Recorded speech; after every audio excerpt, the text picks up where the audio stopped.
She got a nigga but don't even post it. I pull up with the runs and the potion. Niggas no suitor who keep him some motion. Put a play on a play on a play. Put a bay on a bay on a bay. Screaming free out my bodies upstate. Screaming free out my niggas downtown too. I be high as fuck making LeBron moves. She got a nigga but don't even post it. I pull up with the runs and the potion. Niggas no suitor who keep him some motion. Put a play on a play on a play. Put a bay on a bay on a bay. Screaming free out my bodies upstate. Screaming free out my bodies downtown too. I be high as fuck making LeBron moves. Should be bad like in no time. Hit a C like it's go time. My bitches in the game like the old line. Hey, and when I come down, you get no shine. Scissors on the backseat like a little kid. Time been gone for a little minute. Ain't back and forth, I just post a pic with a bankroll, pounds in the mix. I can't parking like pimp. Hey, serving coffee shop him. Hey, got you walking around still. Hey, I'll let cash on him. Then put a bag on the cracker, but you put a bag on him. Hey, for black on black violence. Hey, let's go smash on them. I just paid my rent late on the block near Kimbe. Chopper got a little shake, hit the jerk like Ben J. Money calling me today, I'ma pick up every time. Bro just brought a whole bottle, gon' distribute every line. Shawty came with her ass like the city had dying. Wi-Fi around the trap, this shit like a airline. Shawty came with her ass like the city had dying. Wi-Fi around the trap, this shit like an airline. She got a nigga but don't even post it. I pull up with the runs and the potion. Niggas no suitor who keep him some motion. Put a play on a play on a play. Put a bay on a bay on a bay. Screaming free out my bodies upstate. Screaming free out my niggas downtown too. I be high as fuck making LeBron moves. She got a nigga but don't even post it. I pull up with the runs and the potion. Niggas no suitor who keep him some motion. Put a play on a play on a play. Put a bay on a bay on a bay. Screaming free out my bodies upstate. Screaming free out my bodies downtown too. I be high as fuck making LeBron moves. Gotta get up and get up and get up and get it. You working that job or you stuck in the trenches. Cash to be made, so who out here tripping? My cellular phone got a damn chip in it. Where you gonna sign for 30 balls? Still in the trap with dirty clothes. You can be different, work my phones. You can be dead and work alone.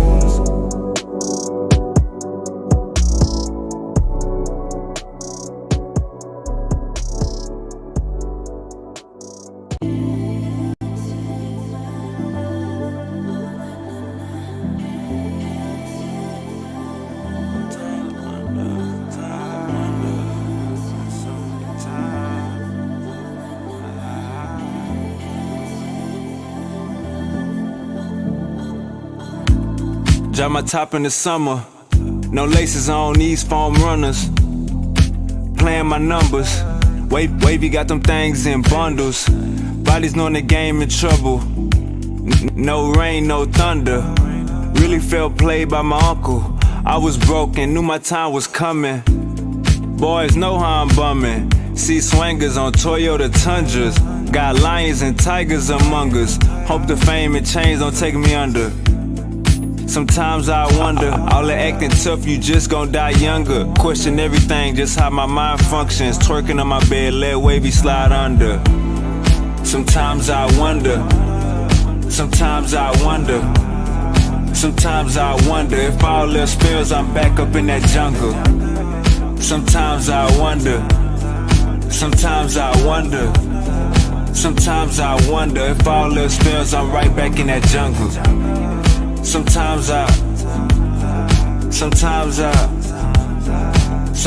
I wonder, sometimes I wonder, sometimes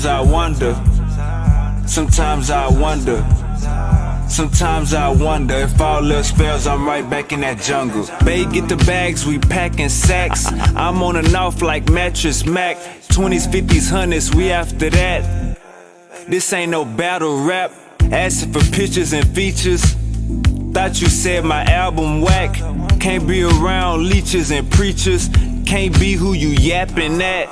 Let the window down, smell the aroma. Shiny in a big body, bending corners. How you gon' know who real and phony? Going extra, I really want it. Turning down my collar, had no idea. Mr. Popeye with that shit on, no diarrhea. Same ass she bought, she gon' sell it again. Before they laid on them, they was like, hell is this crib? Sometimes I wonder, sometimes I wonder, Sometimes I wonder if all else fails, I'm back up in that jungle. Sometimes I wonder. Sometimes I wonder. Sometimes I wonder if all else fails, I'm right back in that jungle.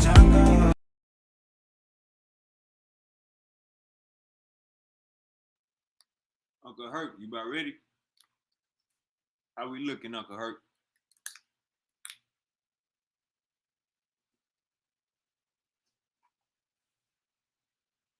Play my new song Star while we wait on Uncle Hercules.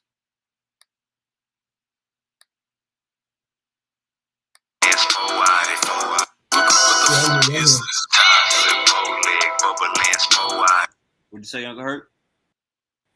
I said I'm here. You here? You ready to get it in? Wait a minute. I'm ready. I'm ready. I'm just all right, touch man. up a few things. I'm ready. Hey, I'm ready. Hey, peace and blessings. What's going on, man? Peace and blessings to the family. Y'all already know how we coming, man. Powerful builds only. We got Uncle Hercules up in the building. Like, share, and subscribe to the show, man. We live on Facebook, Twitch, and YouTube. Like, share, and subscribe to the show. We got Uncle Hercules in the building. And you know, every time Uncle Hercules come through, man, he got to drop that goddamn knowledge. So, Uncle Hercules, how you doing? Good, brother. Good. How you feeling, man? I'm good, man. I can't complain. You know, this show is long overdue. Yeah, definitely long overdue, man. It's, especially since everybody, I've been like lately, I've been talking about it, getting into African spirituality and stuff. I've been seeing it lately. A lot of the people just talking about it and stuff. So I've been seeing you've been doing your rounds, man. I've been seeing you everywhere, man. You've been doing your rounds. Everybody fucking with the understanding. Yeah, somewhat. I was watching your boy, the brother, Dr. Inky. I don't know if you're familiar with him. Right. Yeah, I seen because he was on Sarnetta and he was talking about it, and I asked him in the chat. I was talking to him in the chat, and I was like, "Yo," because he was saying he was going to do what was it? Talk about the kinetic wave function, in ancient Kemet. And he was at that day he was kind of like really just bullshitting around, not talking about it like directly, right? And so when I asked him in the chat, he said, "Yo, it's on my channel." So I said, all right. So I looked on his channel. For it, and it was like a 4-hour video. Hey, Inky scamming. Like, damn, 4 hours.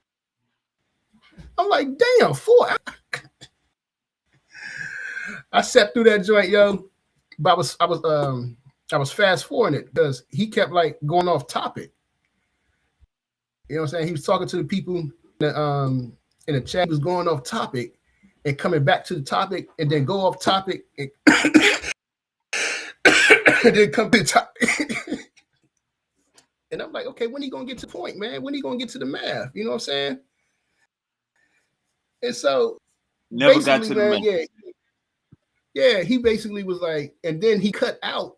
Now he put his video on mute when he started talking about certain stuff. And then he was acting like he didn't know why it was on mute because people in the chat was like, "Yo, you muted." He's like, "No," he said, "I don't know. He ain't me." I'm like, "You know what you doing, man." And so basically, I think he was trying to sell his books because he said it's in the book. The information is in his book. Y'all talk about it. You know what I'm saying? Get the book. And I'm like, okay, but he really ain't show nothing. You know what I'm saying? I mean, scamming. I don't want to say scamming, but he ain't going into detail like I wanted him to. I was hoping he would. You know what I'm saying? So, but yeah, so that's why I was like, man, I just want to do the stuff that some things that I've been thinking about. And you feel like, oh my bad. Go ahead, Uncle Herc. And I just want to say, yeah, some of the things I've been thinking about. And I found out, I'm not the only one. You know what I'm saying? Of course, I'm not the first one. I found other people. There's been talking about this as well. And they've been doing like research on it. And actually, Brother Reggie, he showed a paper on I forgot what channel we was on, but he came through and showed a paper. Oh yeah, on Inky joint. At that time we was on Sarnetta. Inky was on there, and I was on there, and Reggie showed a paper. You know what I'm saying? People was talking about the same stuff. So yeah, there's people out there. The information's out there. So, basically, I just want to try to get into a little more detail as we talk about African spirituality and what it means. I just want to let you know, we have the pseudo killers in the chat. The pseudo killers is in the bushes. They might make a show after this. They don't believe Africans practice science outside of the white man bringing it to Africa. So I want to let you know the pseudo killers is watching, brother, and you might want to be on. Get your shit out. Pop your shit. They gonna try, but you know how they'll try, but last time, what did they do? They just came by. They did a drive by, like Unc be saying, yo, do a drive by, pop in, pop out. But for me, I'm saying, they ain't on it because yeah, I'm on point. My shit on point. So yeah, when you ready, Uncle DMG says, salute to Wavy the superstar and Hercules the master mathematician. What's up, DMG? Salute, Uncle DMG. Pan-African James. We got Pan-African James in the building. So yeah, we got the red, black, and green up in this motherfucker. We deep. Let's go, Uncle Hercules. All right, let me share my screen.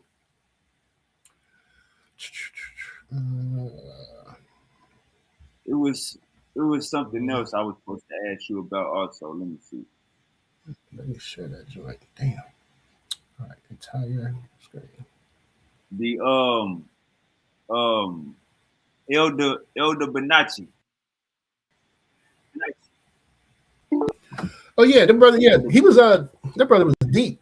He It's just some of the things I did. Some of the things he was talking about. I wish I could have talked to him directly. Right. Because he was some of the things he was saying. He said that they didn't. They didn't. What he said? He said he could show that they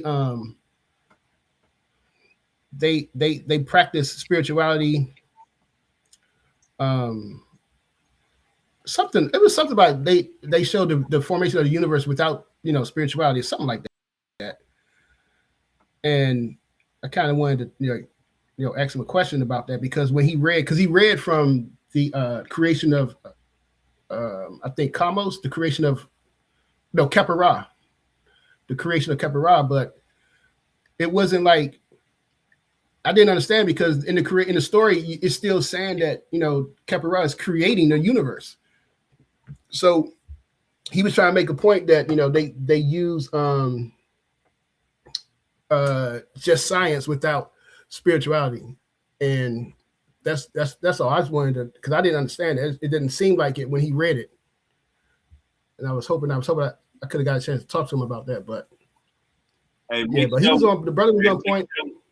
Make sure Uncle DMG and Pan African James still got their wrenches. Make sure Uncle DMG and Pan African James still got their wrenches.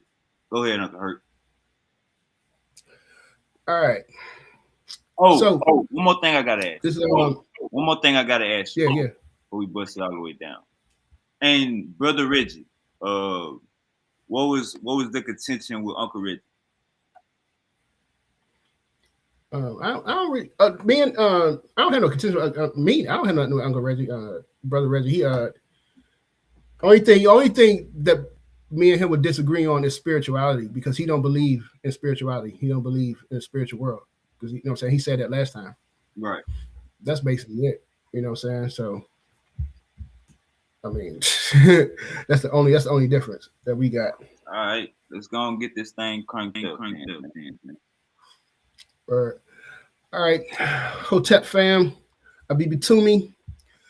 For everybody tuning in, checking this out. So I'm going to get a little deeper with, African spirituality. We're going to talk about the mathematics behind it, and how it, it connects to the spiritual system for African people, Black people. All right, let's see. So, my thoughts, my foundational thoughts, I'm building off the elders, the work that they did. So, I just want to give respect to them and let y'all know this is my foundation. That's where I'm coming from. It's where I started from. And I just build off their premises, their works that they've been writing, and I've been reading and stuff. From the brother, Dr. Luyaka, in his book, The Scientificity of African Traditional Knowledge, he says, until today, we must recognize that our academic philosophical training is modeled on Western philosophy. All our thinking has been structured by the philosophical paradigm inherited in Western culture. It is important to emphasize because to come out of this dominant philosophical paradigm will be by itself a feat in the history of human ideas. So I've been saying this. I say this a lot, when I'm online. It's like, let y'all know, it's like we have to acknowledge that we think like Europeans because we are educated in a Western culture. We don't think like the ancestors, and we don't think like traditional Black societies, traditional African nations. I be trying to tell these niggas, man. I be trying to tell these niggas. And we got to realize that that's not a I would say that's a fault almost. It's not a positive. So I'm saying it's a different worldview. Brother Amos Wilson, he talks about changing the shift. I want my children to have the same education as the white children. And of course, I rail against these archaic concepts, such as same education. We must get rid of that concept. Equal education is another concept that we should get rid of. They are destroying our minds and our ability to form a true education for our children. I often indicated there's no such thing as a standard education. To a very great extent, the kind of troubles we see our children in today as the result of the fact that we have accepted European words and definitions and seek to operate within the confines of those definitions. This, of course, is one of the major means by which war is made against the African mind. I've urged Black professionals to take up the banner and take up the war of redefinition. That as long as we operate within the definitions of beings, that we will be subject to their determination of our behavior. So again, we have to start redefining and looking at things differently because of the educational system that we grew up in is hostile towards us. And as a person who teaches in the public schools, I could tell you that you're not going to change it from inside. All right. I believe that we truly have to separate ourselves from these schools. We want, like the Amish do. We really do have to be in our own schools because it's not going to change from the inside. Again, my thinking process, Black philosophy, Committee 2. These are some of the books that I've been reading, been studying on the ways. So you have to understand that Black philosophy, the philosophical thought of African people is different than Europeans. So this is some of my foundation, where I'm coming from. From the Grandmaster teacher, Theophilo Obenga, he says, Egyptian civilization in all of its foundational aspects had already been produced. That is to say that the institutions and beliefs which are best remembered as distinctly Egyptian had reached the stage of production which marked the accumulation of their long development in the southern regions of the Nile Valley. So he's telling us that before they even founded Kemet, their knowledge was already there. You know what I'm saying? It didn't come after they founded Kemet. All right. So that this knowledge is old. You know, it is old. We talk about 50,000 years old. And from a research journal, undergraduate research journal that I found, and this guy, Zart, I believe that's how you pronounce his name, he says, is it not possible that by the time of the known mathematical knowledge, theoretical study was no longer valued? After all, almost 3,000 years has passed since the beginning of the Egyptian civilization. Because that's one of the things that we hear a lot, that, you know, well, they didn't have theory. You know, they didn't do theory. That's what they tell us. They tell us that all the time. And as he was pointing out, you know, by the time the Greeks came along, you know, the Kemetic civilization is already, you know, 3,000 years old. There was no need for them to do theory anymore. You know what I'm saying? And plus, he's also pointing out that most of the documents that we found were documents from administrations. They weren't like, you know, it was like, you know, accounting documents and, you know, land surveys and all that stuff. It wasn't from the university, like the math professors preached them directly themselves. So truly, we don't know. We could say that we don't know what they did. Only we found was some of the stuff that the administrators needed to know. So again, I'm looking at it from the time of the Ashango bone all the way up to Kemet was founded. We're looking at 36,000 years would have passed. And we have to remember that Kemet was founded by Black people from the South and Central Africa. All right. They came together and they created this great civilization. So that's 36,000 years. You got to think of 36,000. Come on. 36,000 years have passed from the Ashango bone. And as you guys know, the Ashango bone is what? It has prime numbers on it. They would tell you, you know, the modern scientists, people with stuff, they would say, well, you know, they didn't do theory. What are they doing prime numbers for if you're not doing theory? Prime numbers are not practical. Wow. You know what I'm saying? It's not a practical use for it at that time. It is theory. You're thinking abstract. So they did think abstract. All right. Spirituality. It's not a religion, fam. Spirituality is based on science. All right. There's no dogma behind it. It's based on their ecology, what they see around them, and they built a spiritual system behind that. So it's actually scientific. It's just science that they did, and they built a spiritual system on it. You know, not somebody coming from a rib. You know what I'm saying? It was actual science. Now you're going to ask, now which spiritual system are you talking about? You know, there are many different African, you know, spiritualities, man. And I'm talking about all of them, because these three books right here, I'm just giving examples from a good reference is Muntu, African Cosmology, and Person, Divinity, and Nature, especially that one by Brother Kamalu. I think it's Kamalu. They all show that the African understanding of spirituality from East, West, and North and South is the same. All right. And in Muntu, he says, 5 entirely different authors from different motives have presented the philosophical systems of 5 different peoples who live far apart from one another. And for all the differences in the details, these systems agree basically with one another.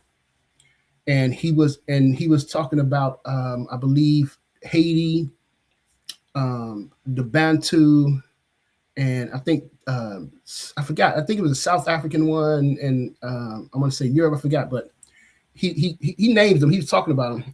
I should have wrote them down, but he was showing you, the systems they far apart from each other, but they had the all same stuff in it. They was basically the same. And Dr. Kamalu, he says, Africa accounts of the creation are widely varied. Where one tradition appears incomplete, another tradition often provide clues which help resolve this. Most obviously, we find common elements found amongst universally in all African cultures, such as the emergence of the world from a primordial waters. And that's one thing that I did, where as you read in one system, it's kind of incomplete, but then when you read the other system, you say, oh, wow, wait a minute, this explains this. And maybe, maybe the Kemetic system or maybe the Bantu system, okay, this explains this, from when you start reading different ones. Because we got to remember, our ancestors never had it. We didn't have a Renaissance. Our Renaissance was interrupted by jealous people, by our ops. And we know who they are. All right. And from the Grandmaster teacher, like Marima Ani, she tells us. I said that their work was not using the African worldview. And they said, what do you mean, what African worldview? Which African worldview? And what that was implying was that, you got all these different languages, all these different groups and so forth, so that we couldn't talk in terms of an African worldview. My work has all been to show that I don't care if you are practicing Akan, if you are practicing Ifa, Ewe, Afa, whatever, or what language you speak or what part of Africa you come from, is that there are certain consistent principles in terms of how we conceive of reality. And that is basic to African culture. So what was happening was, if we go back to colonialism, now we got neocolonialism, is that the Europeans were coming in and studying African culture. They were defining it and seeing in terms of a European Western worldview, which meant if you use their definitions, what we do makes no sense. Exactly. When you look at African culture from a Western point of view, it makes no sense. We get baffled and confused. And the only reason that is because Western culture is the complete opposite of African culture. That's one thing I've been learning when studying African culture and African philosophy. In attempting to demonstrate the existence of scientific traditions in the history of pre-colonial Africa, one must not always focus on Western perception of science and philosophy because it can be a different paradigm. All right. And Dr. Kamalu is agreeing with Dr. Marima Ani. We have different paradigms. So, from Brother Adolfo in Ancestral Voices, he says, the universe is composed of two aspects or realms, the physical and the spiritual realm. With the spiritual realm stratified into various spaces or abodes. These spaces include those of departed ancestors, spirits, and that of the penultimate source of creation of all things in existence. These two realms are in constant exchange with each other, and what happens in one realm can have an impact on the other. In so doing, order and harmony are maintained in the cosmos and on Earth. This is the point of view from the Black man, from Africans, from the Ira Abdullah Wolf. They see the world physical and spiritual. One cannot exist without the other. And you will hear, Babalaos say things like, everything is one. Everything is connected, That is a concept that, Europeans got from us. Again, for the Africans, The reason for the physical is the spiritual. And I read this a lot in all the philosophical books that talk about African spirituality. They all say this. The only reason the physical world exists is because of the spiritual world. All right. And this is something that, it's kind of hard for us to grasp, because in Western culture, we're told, everything spiritual world, the scientists, they'll tell you, spiritual realm ain't real, man. There's no proof. Okay. From Yoruba metaphysics, Dr. Falola, to reject the efficiency of indigenous knowledge systems in medical practice is to presume that for over 4,000 years, either these communities were never sick or people always died from illness that affected them. So he's saying we want to reject their medical practice when it comes to spirituality. They connecting that spirituality and medicine, their science. And so he said, well, if you're rejecting that means that they never got sick or they always died, because you're trying to say it doesn't work. And for the past they've been doing this for 4,000 years, thousands of years before they contacted the Europeans. They've been doing this. So if it didn't, I'm guilty. I'm guilty of that. I gotta say I'm guilty of that. Yeah, I know, me too. But we gotta stop and ask, like, damn, if they've been doing this for so long, obviously something must be working. Obviously it must be working. From Heisenberg,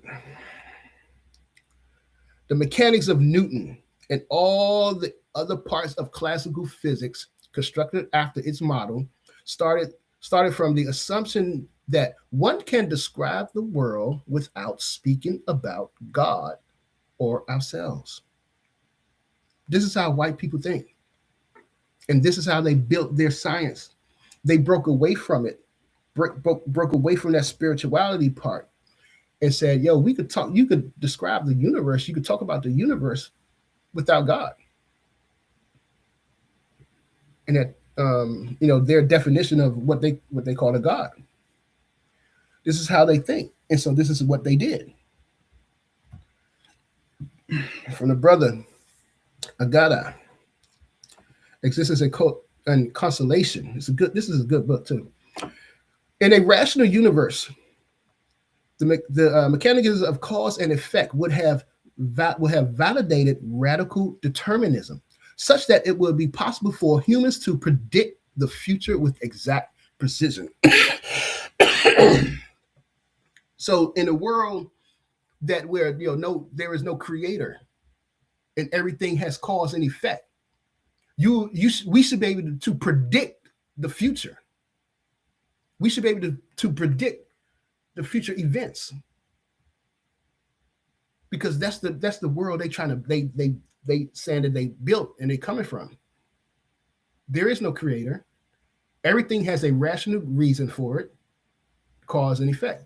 But we'll talk about that, because we want to see that they don't have a reason for everything. They cannot explain everything. Once we reject the argument that things of the world arise from an unconscious being, we can begin to understand why it is necessary to integrate why the things of the world are what they are or appear the way I think I misquoted that. Appear the way they are. But anyway, what he's saying that we have to reject. We rejecting this idea that the world arose from is inert. There is no consciousness behind it. There is no creator behind it. That is not the Black man's way. That's not the African way. And again, from the book African Religion, it's a good book for the brother Basson. And he tells us that Africans figured out the issue of Amma, the creator, from a different perspective. The truth about Amma and how Amma can be approached on this matter, it is interesting to read the copy of the scribe, the mathematician Ames, from ancient Kemet, which gives evidence on the mind of refinement that reason on the issue of Ama, the correct method of investigating nature to know everything that exists, each mystery and all the secrets. The mathematician commits science to the knowledge and mystery of the mystery and secrets of creation. He's telling us, if you want to know the secrets of creation, you have to know the math. The mathematics will explain it. They said this 3,000 years ago. 3,000 years ago, they gave us this info. And this, we got Uncle Reggie in the chat. He says, I disagree. The Africans talked about world without God and creator. Uncle Reggie, that's why I sent you the link, because Uncle Hercules, he got something for you. So stick around. Go ahead. Yeah, Uncle Hercules. and that's what the brother, the elder that you had on the other day, Brother Reggie, Babanachi. I forgot, I'm butchering the name, but that's what he was talking about. He was saying, that they talked about creating a creator, building a universe without a creator. But when he was reading, the creation of the Kapara, I didn't understand how was that excluding a creator when he was reading, the Kapara was bringing the world into existence. So, but yeah, anyway, maybe you could break it down for me. But anyway. But not you. Yeah, but not, yeah.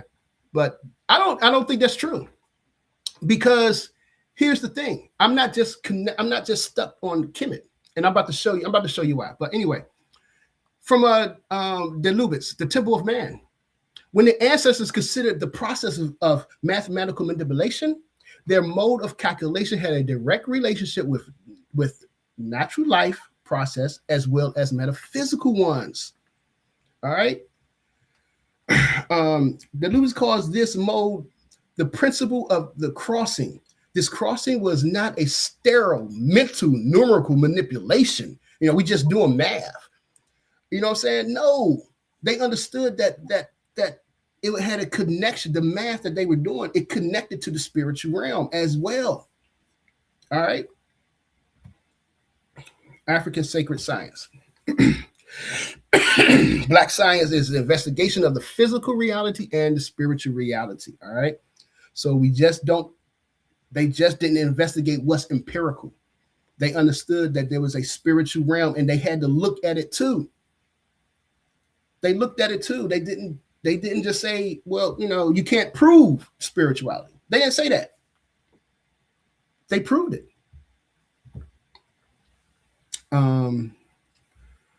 We cannot dismiss the workings of the metaphysical domain with the statistics of progress that Western science has made. I know we're all fascinated by Western science. For the inability of people to function maximally, some areas is not because of their physical attributes, but because of their emotional nature, and science cannot always configure human emotions. We're fascinated by Western science. Dr. Leokai called it Western witchcraft. Technology is their witchcraft. And yes, we fascinated. We've seen it in development all our lives. All our lives, we've seen Western technology. We went from what? The phones, having the wired phones at home to now we got cell phones. We got small little computers in our pockets now. So we've seen the advancements of their technology and what it can do. However, we have not seen what African science can do and their technology can do because our Renaissance was interrupted. It's underwater. It's underwater. They set it on fire, burnt it, chopped the nose off. They did all type of shit. Right. They interrupted our process, our creators, our wisdom and shit.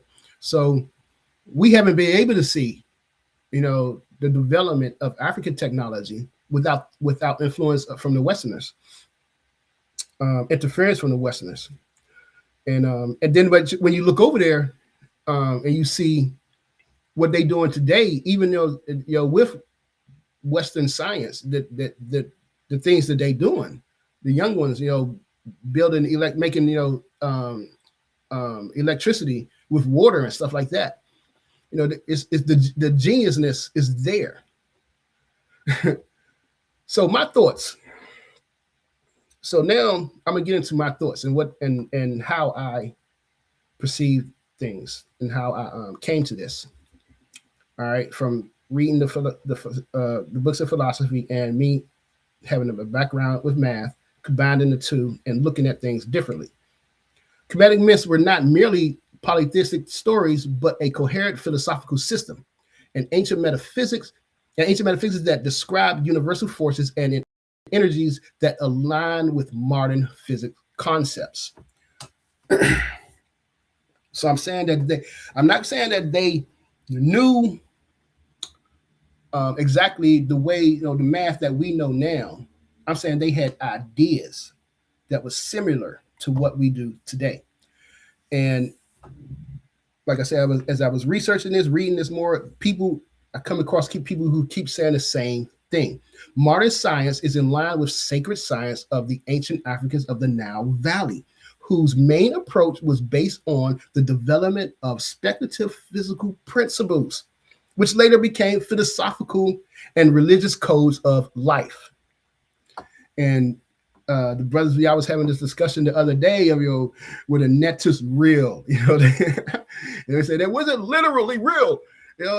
It's the thing is like, hey, these are principles that we see in the world, physical principles, physical laws that they assigned attributes to. We all is Adam Ra.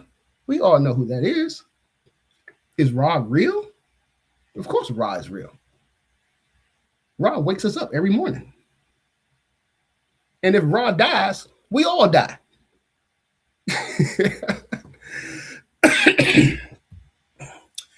From the brother Stephen Alexander, this is a good book, Fear of the Black Universe. The brother, he's a physicist in I think I want to say Cambridge. I don't know. He's somewhere up north. He teaches a professor. But he says our precision physics of quantum field theory and general relativity combine to give a picture of the early universe that resonates with West African creation stories. The idea that everything emerged from the void. And reading this and reading by song, and I'm like, wait a minute, what? So they're saying, modern physics, today's physics is in line with everything the ancestors were saying. And that's like, I'm like, wait, what? So if it's in line with what they were saying, that means 4,000 years ago, 50,000 years ago, they already knew what we know today. So we have to ask the question, how come they didn't, their advancements in science, how come their advancements in science did not pollute the earth? How come they didn't destroy the planet to make their advancements? But then again, you also have to remember that you had to be initiated. And not everybody had access to the information. It was only selected people. Like today, you could just go online and learn anything. But back then, no, you had to be initiated. And only like the high priests, the high up professors, they understood everything. So the fact that this knowledge is revealed in the African corpus points to the possibility of reevaluating African cosmological designs, which arrives at universal truths without contemporary scientific materials. So we got to rethink. and look at it, because they arrived at the same truths about the universe, the laws of the universe, as Western science did, but they did it 10,000 years earlier. Lookership, apophenia. So I'm not doing lookership. All right. This is something that I actually, worked out and I presented to. I have my other colleagues, other people, teachers who their math, they have degrees in mathematics, and asked them to go over it. You know what I'm saying? And they went over it and said, all right, yeah, you're right. So it's not something I'm just looking at and like, wow, not, you know what I'm saying? Not not trying to throw nobody in it, but not like Dr. Inky. When he was doing that, when he was trying to make the standing wave with the rod thing, he could have went a little deeper with that. And I was hoping he would, to explain it. So I'm not doing that. All right. Because when you look at the Great Pyramid, and this is one of my foundations as well, the Great Pyramid has 13 constants, universal constants. All right. They're universal constants, meaning that they was already there. The question is, is mathematics invented or created? Is mathematics created or has it always been? Mathematics has always been. Humans are just now, we're discovering, the math that's behind the laws of the universe. And for the pyramid to have 13 universal constants in it, that's not a coincidence, no matter what these white people say, no matter what these damn Arabs say. It's not a damn coincidence, okay? Because for you to get the damn room of the king's chamber to equal pi, that is not a goddamn coincidence. That is fucking virtually impossible to do that. You have to sit down and calculate that. So it's not a coincidence. And thinking about that is how I move forward. That they deliberately knew and understood this stuff. So how do you build a mathematical model of the spiritual realm? I explained this before. The Great Pyramids are that mathematical model. All right. In this book, Introduction to the Philosophy of Mathematics, physics is driven by empirical evidence, and mathematics is, in some sense, disconnected from the world. Yet mathematics still turns out to be just what the physicists need. And that's the part of mathematics that I am looking at, the part that we say is disconnected from the world. Because as you move up, when you get past, I would say, differential equations and real analysis, you start to get into things like topology, Hilbert spaces, Lie algebras and stuff like that. And this, you start dealing with what they start calling mathematical space. These spaces are in higher dimensions. You start dealing with higher dimensions now. What are these higher dimensions? That's just the spiritual realm, but they don't call it that. So I'm making this claim that you can describe the spiritual world mathematically. And to do that, we use complex numbers. Complex numbers cannot map to our dimension, the third dimension. They only map to fourth dimension and above. The fourth dimension is what? The spiritual realm. I'm making this claim. I'm not waiting for no white people. I'm not waiting for them. I don't need to wait for them. So I'm making this claim. When we talk about complex numbers, because they'll tell you that complex numbers, you're mapping it to a mathematical space, a higher dimension. That is the spiritual realm. The eight-sided pyramid indicates that that Kemetic people did not see the world in simple, real terms. They understood that the physical universe is an outward projection of a complex mathematical order non-physical reality. That's why they made the pyramid. 8 sides. 8 sides. Think about it. Why the hell did you build an 8-sided pyramid? What does it represent? They was trying to leave us something to explain to us. All right. I went over this on so now I showed this. This is I thought, all right. I went over this, but what I showed was that the pyramid is a it is a representation of the z of the square root of -1 to the 4th. Okay, and when you solve this problem out, in order for you to solve this problem, all the poles, the singularities, it looks just like this. This is an above view of the Great Pyramid. You're looking at it from above, and the lines and the creases, and the angles all match.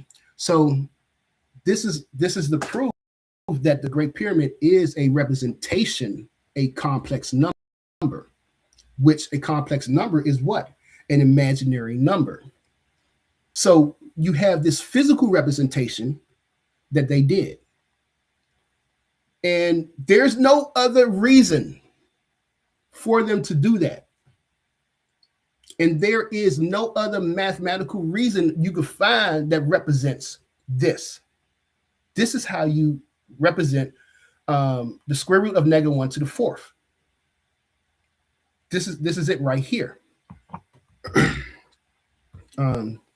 So looking at it from above, and you see the creases. So you're looking at the imaginary axis and the real axis. And each angle between those axes are all equal. That solves z to the square root of 1 to the 4th. Right. So if you look at the structure itself where you're seated, that there is a lot of a story to it in terms of the reason why it has 8 sides is because in classical Kemet, for example, you have the notion of the 8 original Necharu. That's Amen, Amenet, Nun, Naunet, Ket, Ket, Ket, and Het, and Het. And that's what's carved in the front door, which is made out of one solid piece of mahogany. So that's the 8 Necharu. Among the Dogon, they talk about the 8 original Nomo. If you go to the Basonge people out of Congo, they talk about the 8 original ancestors. If you come to the Akan, you have the 8 Matra clans. So you find this, proliferation of the number of 8 being quite significant. So that's why we have the 8 sides there. So as Dr. Campbell was explaining to us, the 8 sides of the pyramid represent the 8 immortal beings in the beginning of the universe. That's why it was there. They're showing us a representation of the spiritual. Here it is from above. And here's the crazy thing. You can see it's only seen during sunrise and sunset. If it's daylight, you won't be able to see it. So it's a representation of Ra entering the spiritual world and coming out of the spiritual world, because you can only see it at sunrise and sunset. All right. It shows us Ra entering and exiting the spiritual realm, the world. It mathematically represents the transition from the physical to the spiritual. They use what we call imaginary numbers to represent the spiritual realm. So this is where I'm coming from to build off of the rest of where I'm going. I'm using this knowledge, and I'm saying that they had an understanding of the spiritual world, and they built a model of it to represent it and show us. And the thing is, when you look at string theory, when you want to talk about the 4th dimension, it is pyramid. Right? It is a pyramid for the 4th dimension. Zatepi. The first time, the beginning of the universe. They call it Zatepi. The model of the universe, which I try to reach, must be conformed to the theological thought of ancient Egypt, where creation was seen not as the work of the Most High God, but rather as the work of his demigod. the solar creator. The solar creator God. The Kemetic model of the universe will be consistent with the African epistemology. Now, I hear a lot of people, hear a lot of you guys saying that, everybody's talking about the one. And in every book that I've read on African spirituality, they all say that the European concept, the Christian concept of God, the Muslim concept of God, this creator, their God, is not the same as African concept. It's not the same thing at all. So this is understanding that we need to understand that this is a game that Christians use to play that, we're talking about the same thing. We're talking about the same thing. We're not. So the beginning of the universe, there was a rapid expansion from an infinitely dense point about 13 billion years ago, creating space, time, energy, and matter. The universe was initially hot and opaque, then cooled from the S. We can look up the beginning of the singularity. This is just, modern day science on it. So in ancient Egypt, there is something before creation. This state of no state is approached using two fundamental concepts: the limitless water, noon, and the autogeneous potential of pre-creation, atom. Both form a dual union and express opposite ideas. Noon is lifeless, inert, dark, and everlasting. Atom is life, differentiating light and internal recurrence, eternally and everlasting. Coming out of that singularity in the beginning of the universe, what did they say? It was a watery substance. It is water-type plasma. And the ancestors called it a watery substance. That's why they try and describe it. Ama divided herself into two parts. The first being her word and herself. The second being the 8 segments. The Po came out of Ama like a metamorphosis in such an anthropomorphic form. It is also the prefiguration of the formation of the 8 first animated beings. So again, in the Dogon, they talk about what? Those 8 beings in the beginning of the universe. But we also know the Dogon are the original people from Kemet. They are descendants from Kemet. That's what we've been told. So of course they're going to have the same concept. 7 words to the Po. When the word was not spoken, it was like the 7 marks of the Po, which Ama had drawn. The 7 Yala of the beginning of the Po are the 7 words that the Po transmitted to the Nomo and the Gono. I know y'all like, wait, hold on, okay now. All right, where are you going with this, man? Come on, let's get to it. I'm just laying a little foundation before I get into the math. I'll give you a little foundation, showing you that the beginning of the universe was talked about and perceived by our ancestors long before the Europeans. So we know both Kemet and the Dogon talked about Cyrus A and B. Okay, we know they talked about the orbit of the sun, the orbit of the sun going around in orbit has its elliptic orbit as well. Okay, they both talked about it. In modern science, today we know. Okay, yeah, there is Cyrus A and Cyrus B. So similarities across a BB mind, the black land. The emergence of a creator from the primordial waters. The primordial waters were chaotic, held together in a spiral. The universe was spoken into existence. The universe came into existence through a vibration. There were 8 primordial beings. There were twin universes. These are concepts across the Black land, the Black people, when they talk about the beginning of the universe. How did they come to these concepts? And what I'm saying is that they came to these concepts because they had a connection with the spiritual realm, which revealed this information to them. Bayesian inference model.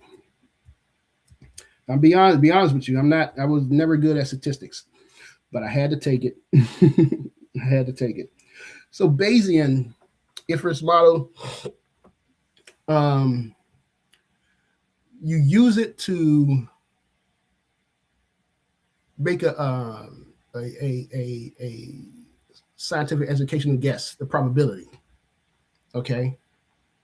And it's you set your conditionings and your parameters, and it gives you the probability of something likely to happen, that's going to happen, or something that's likely is. Okay. So what I'm saying is that Kemet and the Dogon, basically the same group of people. After Kemet fell, you had a group of people that left out. When the Persians came in, when the Persians came in what? It was like 625 BC, around there, 600 BC. They burnt the temples, they killed the priests, they burnt the libraries, they destroyed a lot. And at this time, you had a lot of people leaving out of Kemet, going back inside of Africa, going back deep inside. And the Dogon were a group of people that left out. And I don't know if they left out at this time or was it later, maybe like when the Romans came. But we know that they came from Kemet. Okay. And the probability that they got their knowledge from Kemet, that they're the same, they're talking about the star system, and Series A, Series B, this knowledge, the probability that this is just a coincidence is 0. Okay. That's what I'm saying. So we have to look at that because the astronomical data is, the same as today, right? We know it is the same as today. It matches up. So I put here, if D was the Dogon knowledge, the same as the Kemetic knowledge, which is the same as Marlin knowledge, today's knowledge, then we could say the Dogon knowledge is the same as today's knowledge. And I think my battery, wait a minute. I gotta get let me get my cord real quick. Hold up. All right, no sweat. All right, man. So y'all see what's going down, man. Uncle Hercules is putting this goddamn work in. You know what I'm talking about? It is live and direct. You know what I'm saying? We gotta stop this European way of thinking. We gotta burn this Bible. When I hear Uncle Hercules going over the primordial waters and the 8, all of this and all of that, that sound like what my nigga Jalen be saying, but Jalen be coming from the European and a lot of the mythologies, and it sound the same thing like what we got in Africa. So my boy Jalen, you getting a lot of this stuff is sounding the same from what you be reading, man. But hey, it's thousands of years older coming out of that motherland. You know what I'm talking about? The main thing I be hearing my boy Jalen saying is the primordial waters and some of these other stuff. They come from Africa. You know what I'm saying? They just told it. Right. All right, I'm good when you're ready. All right, let me say one more thing. like, share, and subscribe. They got this new thing on YouTube called Hype. If you can hype my video, if that feature is available, hype the damn video up. Comment on the shows that you watching when we not live. That way I could, you know what I'm saying, get a feel of how y'all want to go forward. Uncle Reggie say he'll be back. Uncle Reggie, we good. We rocking out tonight. Uncle Hercules rocking out tonight. We taking any questions. Uncle Hercules, I must say you got a big task on your hands. Man, you hitting them where it hurt, man. When you said you gotta see. It's one thing to say something and not have no credibility in what the fuck you saying. You know what I'm saying? Like what niggas do every day. But it's one thing to say we need to get our kids out of the school system coming from a motherfucking teacher. You know what I'm saying? So take your notes, you know what I'm saying? Get your blunt. I got my blunt. Uncle Hercules, get you a bottle of water or something. That's what you could do. Get you a bottle of water or a glass of water. With, you know, some lemons in it or something. You know what I'm saying? But yeah, man. Everybody like, share, and subscribe to the video, man. It's going down. Uncle Hercules is in the building. You know what I'm saying? Dropping that powerful knowledge out. It is a such thing as European way of thinking. It is a such thing as European science and Western ideologies and Western thinking. It is a way of it. You know what I'm saying? And if you in 2025 and you still got a Bible, you might want to exit stage left. You might get offended. If it's 2025 and going into 2026 and you still have a Bible, we need to burn them things. We need to eradicate them things. Let's go deep into where we come from. You know what I'm saying? You're not gonna tell me they abolished slavery in 1865 and in 1900 we goddamn me building houses. We got our own neighborhoods. We flourishing. 30 years later, we went from picking the fields, getting whooped on our back, to the 1900s. We got our own subdivisions, own stores. Come on, gang. So yeah, go back and do your history. You know what I'm saying? Uncle Hercules, let's get it.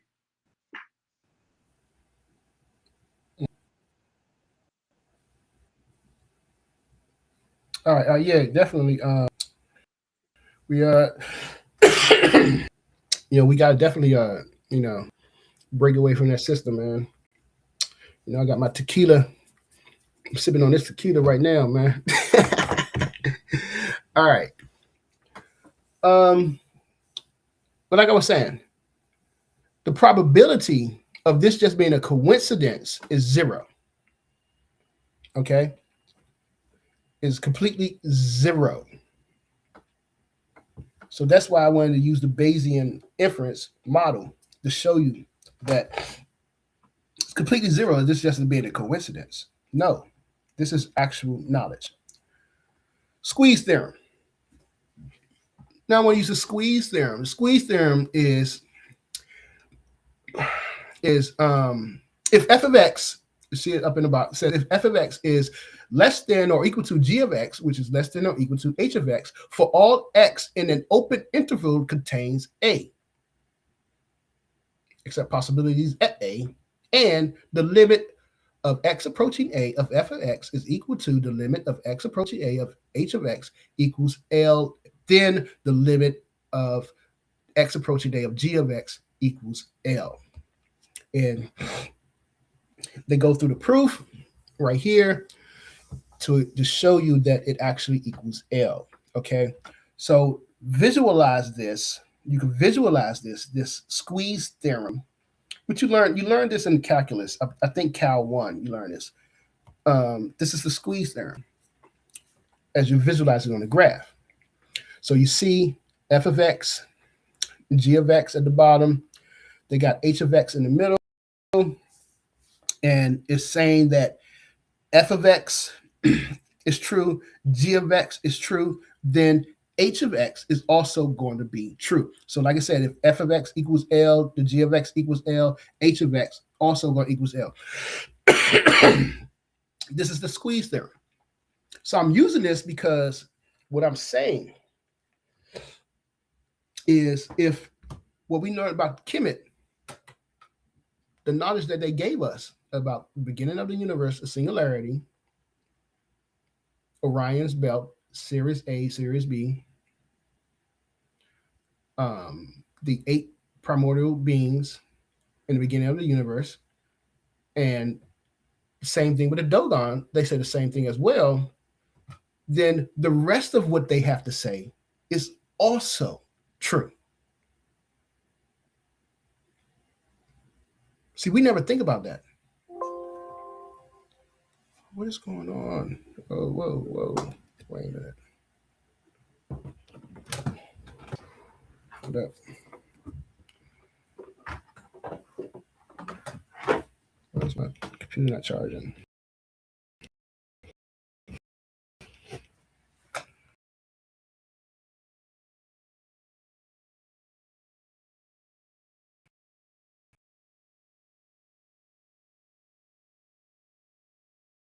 Like, share, and subscribe to Shit Note.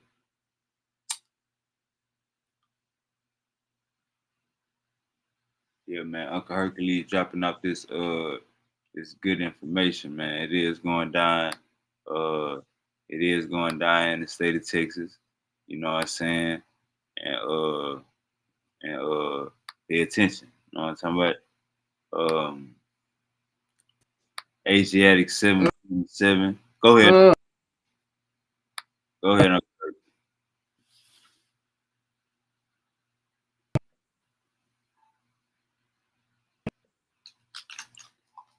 You there, Uncle Herc?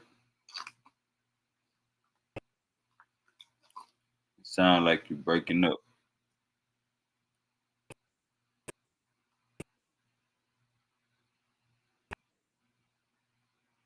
Come out and come back in, Uncle Herc.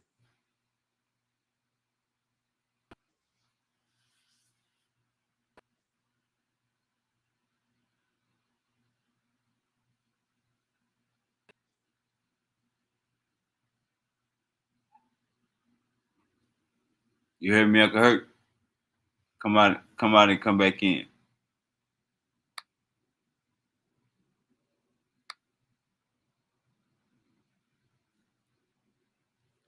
Hey, man, it is going down.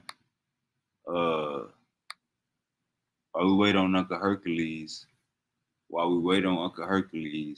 I'm gonna play my new song. You know what I'm saying? I got that crack in the back for the max. What the fuck is this? Time leg, bubble lens,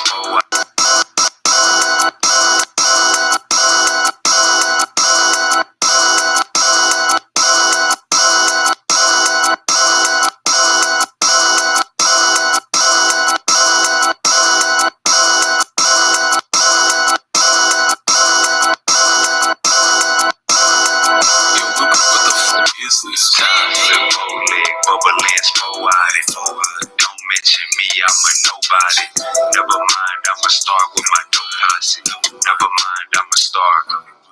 Ties look bow leg, bubble lens, don't mention me, I'm a nobody. Never mind, I'ma start with my dope posse. Never mind, I'm a star. I'm in something new like Muhammad. Wanna smell like perfume or this chronic? What the hell I'ma do with these commas?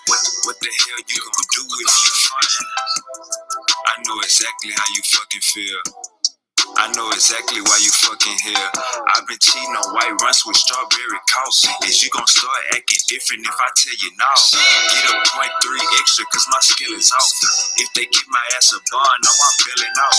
Giving all my people jobs, I ain't selling out. Everything fully stocked, we ain't selling out. He didn't hit a damn lick and got more jelly down.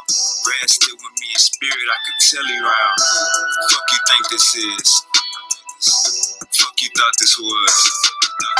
You still trying to find a plug. I went and bought the plug. Free Marcel on my coffee mug. Way God, got a house above. Bubble lens, don't mention me, I'm a nobody. Never mind, I'ma start with my dope posse. Never mind, I'm a star. Ties look bow leg, bubble lens, four-eyed. Don't mention me, I'm a nobody. Never mind, I'ma start with my dope posse. Never mind, I'ma start. I just spit out the consensus for the block. Don't forget your receipt when you shop. Ever seen a flow flooded with ones and fives? Bad bitch fall through when another behind. Shawty do her on the side and she boosting. Wavy put up in the hood, I ain't moving. Can't no man wash my feet, I ain't Judas. Bring me Maylene and let's do this. Keep your eyes up, might run into a bliss. My youngins on the north tryna run into a niggas. He got cut by my swingers, end up pressing charges. Damn slab got me aggravated with a deadly weapon. Ties look bow-leg. It's 5 on my Rolex. She asking for some more bread. Think it say green on my forehead. Ties look bow-leg, bubble lens, four-eyed. Don't mention me, I'm a nobody.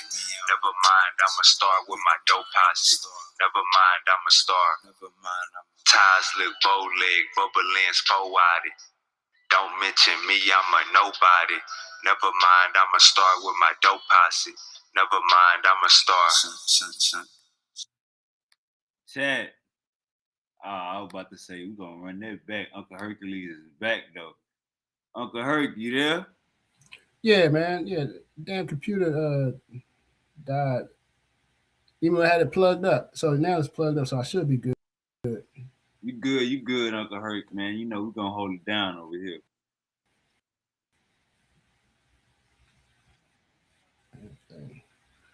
All right. You heard me, Uncle Herc? Yeah. Let me. All right.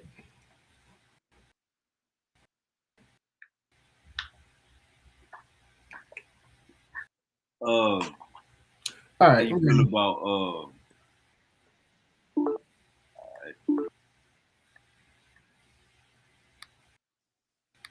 Go ahead. What you say? Oh, my bad. You got.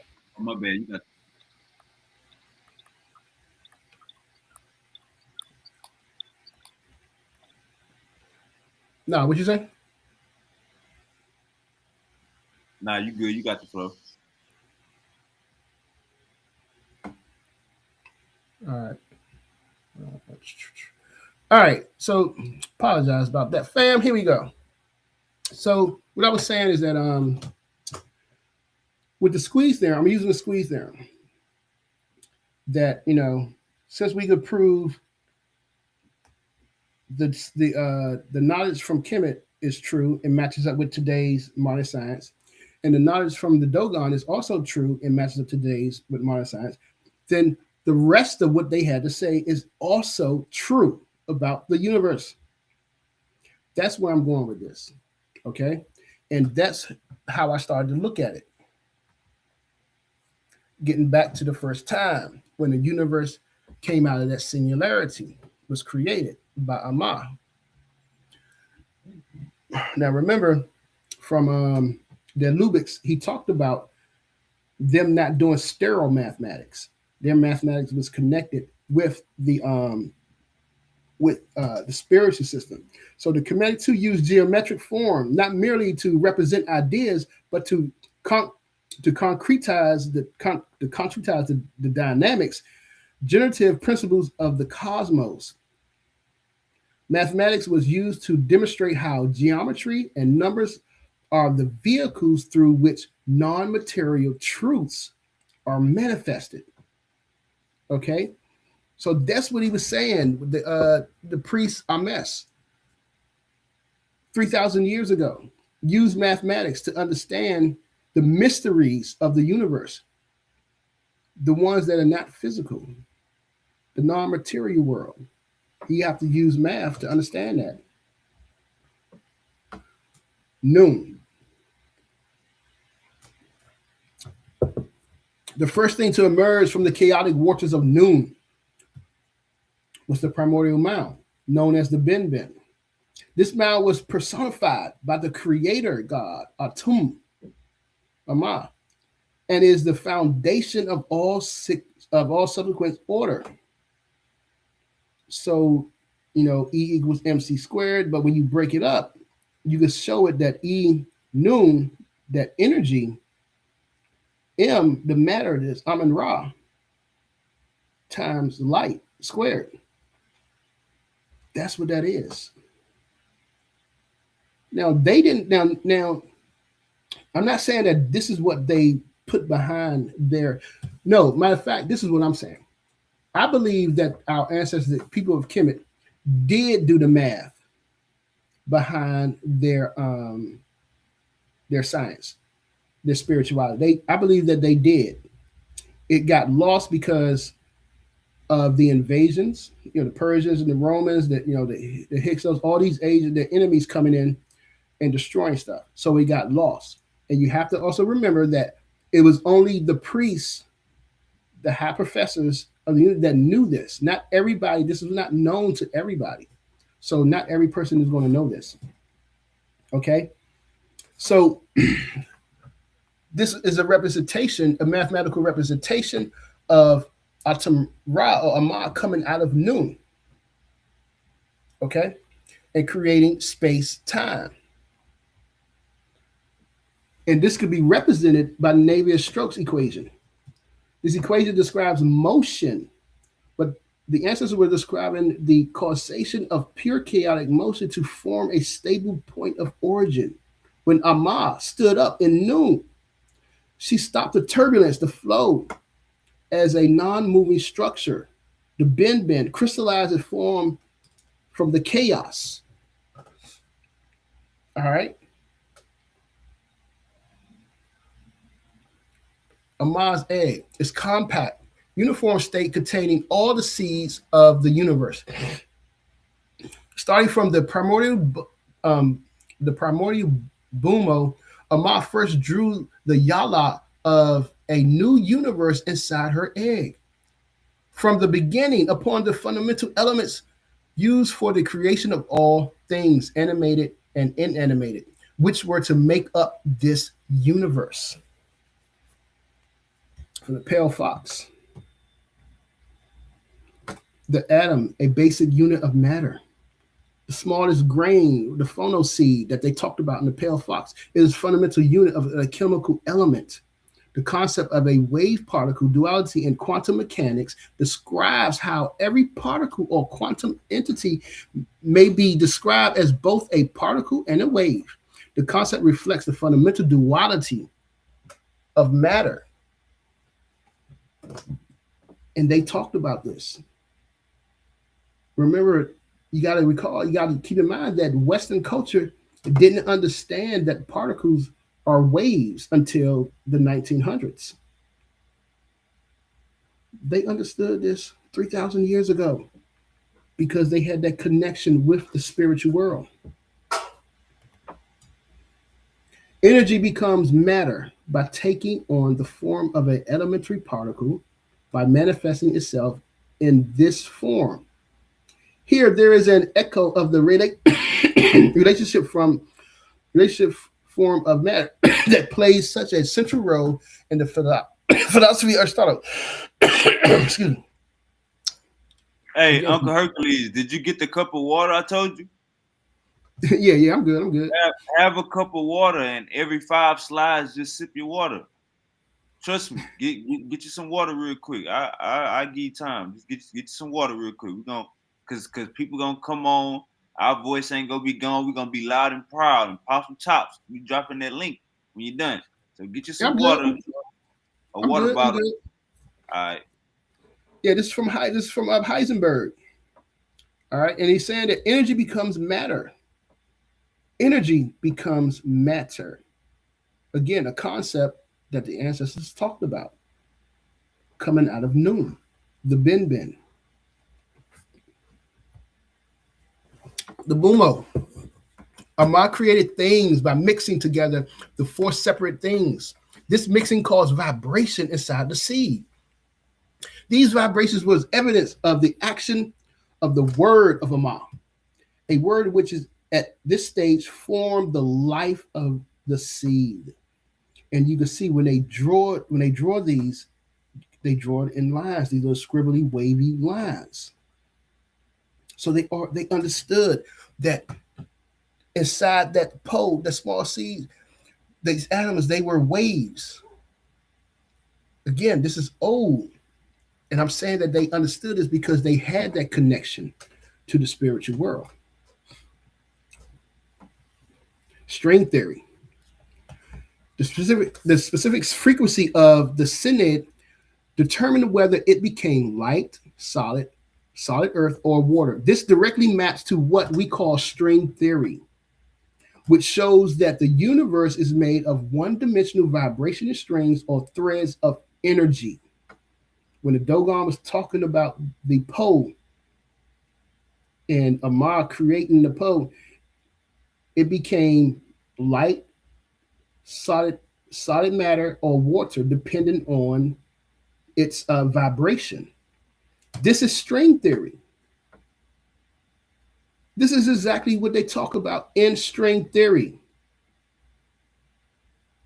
Space-time embodying of the string world sheets is described by functions. Here you have x mu, sigma, tau. As shown in the figure, the action describing a string propagating in a flat background geometry can be obtained as a special case of the more general P-brain action of the previous section. This action is called the Nambu Goto action that takes this form. So,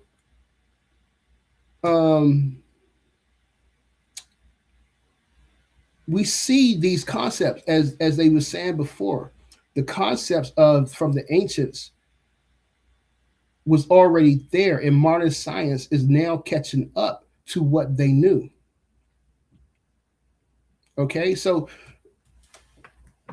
they already had an understanding of this science, but they just had a different approach to doing the science.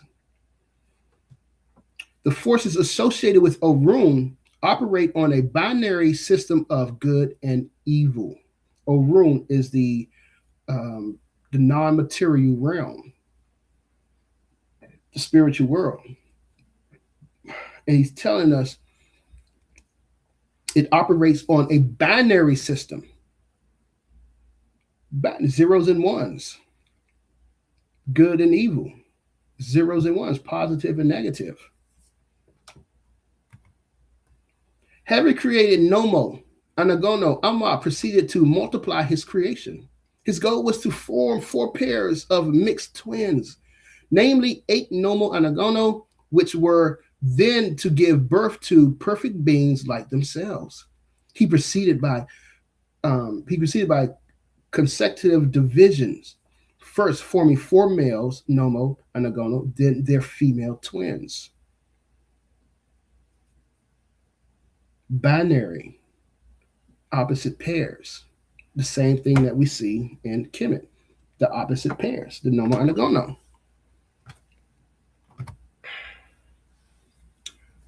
This should remind y'all, for those who took physics, of Dirac spinors.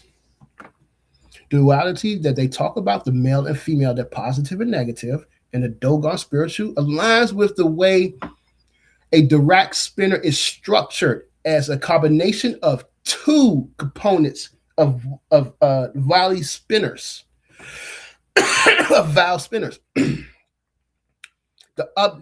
So we see over here, if you read the second paragraph, this object is called Dirac spinors. Okay, they give you psi of x of t, and you have 4 of them. And all these 4, they each have a opposite component to them.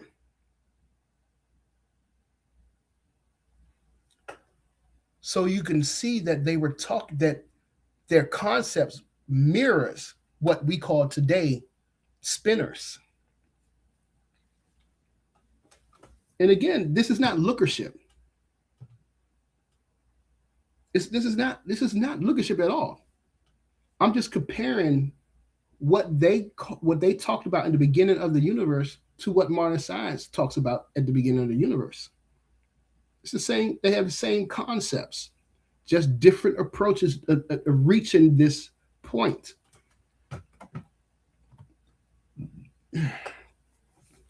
the 8 primordial deities in Kemet. These 8 primordial deities, 4 gods with snake heads and 4 goddesses with frog heads, each appearing in pairs, embody the chaotic primordial state of the cosmos.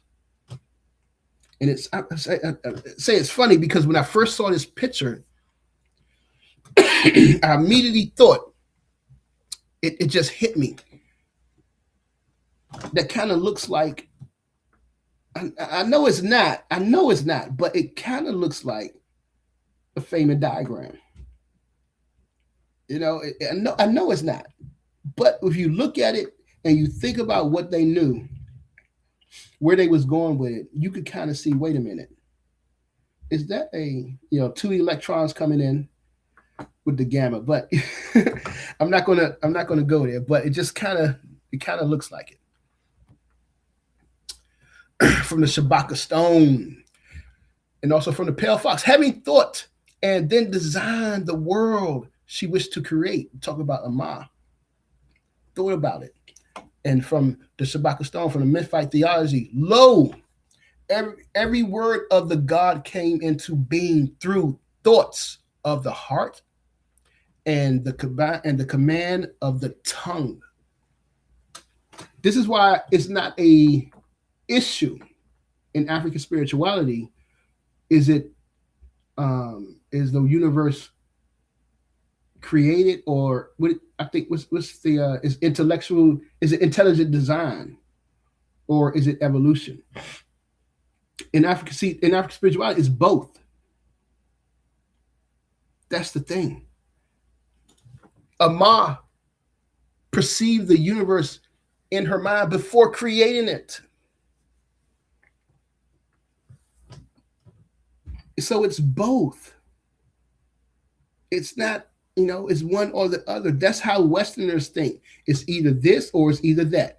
No, it's both. Ama created the world in her mind before coming forth, before the singularity. So it was intelligent. It was designed. Okay? And we could talk about, from the Memphite theology, the Bata field equation, which that's what it gives us. As we see psi, patas would be psi, that wave equation would equal the integral from nu to infinity, taking e to I, h represents the heart, minus the tongue. That distance. But he's from the heart. Remember, he thought of it in his heart, designed it in the heart, and the tongue spoke the universe into existence. This will be how you will model that. And beneath we see atom, again, matter equals the limit of F approaching nomo, the word. All right, taking that limit of H bar times the gradient of H, again, the heart, over time. And so we see that the creating that universe will be coming out of noon, the universe forming over this distance of time. And if you actually think about it, Ama or Atum would be a Hermitian operator, operating out of the primordial waters and causing the wave function to collapse. Okay, so. But I was just saying, this is how you would perceive it in today's modern mathematical language. Ama, emerging from noon. When Ama broke the egg of the world and came out, a whirlwind arose. The pole, which is the smallest thing, was made invisible at the center. This is from the Pale Fox, again, on page 130. Inside the pole, which is one of the smallest, is even a smaller thing. And what is the pole? The pole was what? Represents what? The atom. And we know inside the atoms are what? Neutrons, electrons, fermions. Again, they are reaching this state of scientific knowledge from today by connecting to the spiritual realm. That's how they knew that. That's how they had an understanding of that. Having that connection with the spiritual world and revealing that information about what happened in the beginning of the universe. The Dogon, we look at the egg, that is potential energy. That is the potential energy for the universe. Second law of thermodynamics. What do we know about the second law of thermodynamics? It says it's possible for any system to undergo a process in which it absorbs heat from a reservoir at a single temperature and converts the heat completely into mechanical work, with the system ending in the same state in which it began. Entropy. All right, this is from the second law of thermodynamics. The second law of thermodynamics, as we have stated, is not an equation or a quantitative relationship, but rather a statement of impossibility. However, the second law can be stated as a quantitative relationship with the concept of entropy. The subject of this section, they talk about the section of entropy and how we could talk about that. We could look at that as Ogo, breaking the symmetry in the universe. That's how you can look at that. When the Dogon talk about that, and they had to create the Nomo, to go after Ogo because he was calling it breaking the symmetry. Mayat versus Isfet. Okay. S, the change in S from the cosmos. Remember, S is the entropy, and it equals the change in matter minus the change in Mayat minus Isfet. The goal of life was to maintain the universe order against the encroaching chaos. Isfet. That's what Mayat is. So we see that. That's what they're talking about. This low singularity in the beginning of the universe, okay? From this initial state, you have noon. All right, Amah's egg. And then the word, the Nomo, being created and creating spin. Remember, they say it came out like a whirlwind. It's creating this spin. So this represents a total change in the system and try to maintain this equal balance in the system that when the universe was created in the beginning. Ogo's rebellion. Zero entropy, which is S equals zero. Ogo's rebellion is just a derivative of S over time. It has to be greater than zero. All right. And the C, the post C, is this is Boltzmann's, represents Boltzmann's constant in Ln of omega. So you could put these things, these concepts that they had, and matches up with the modern science of today. And we see it, and you can see it mathematically being the same thing. And again, it's not like I'm doing lookership, because white people have done this as well.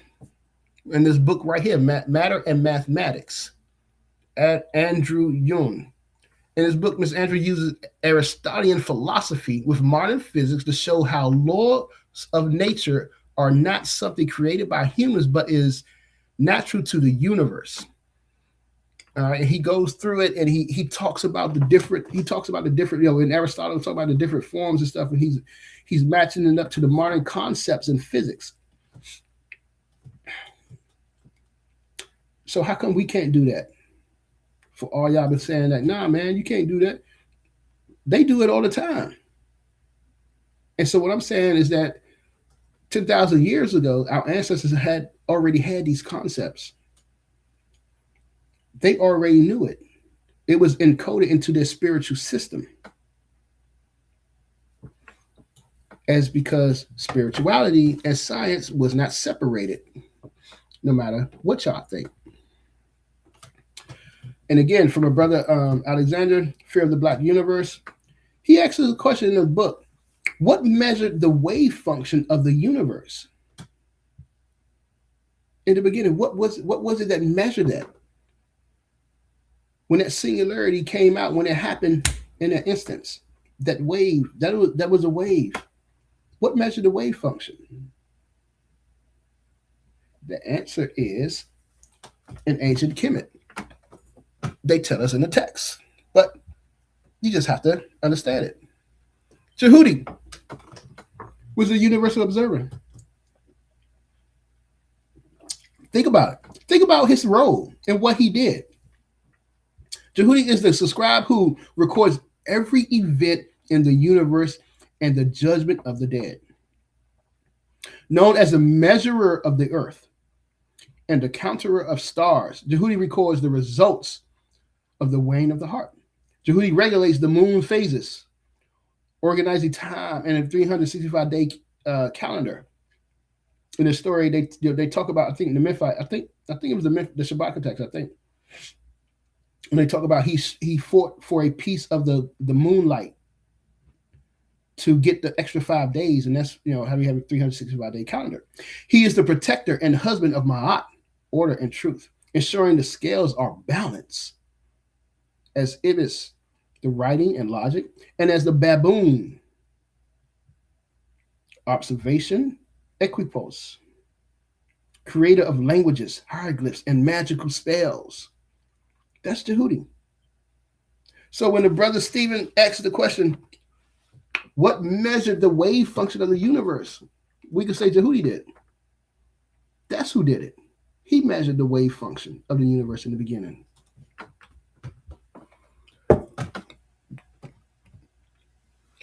Hermitian operators.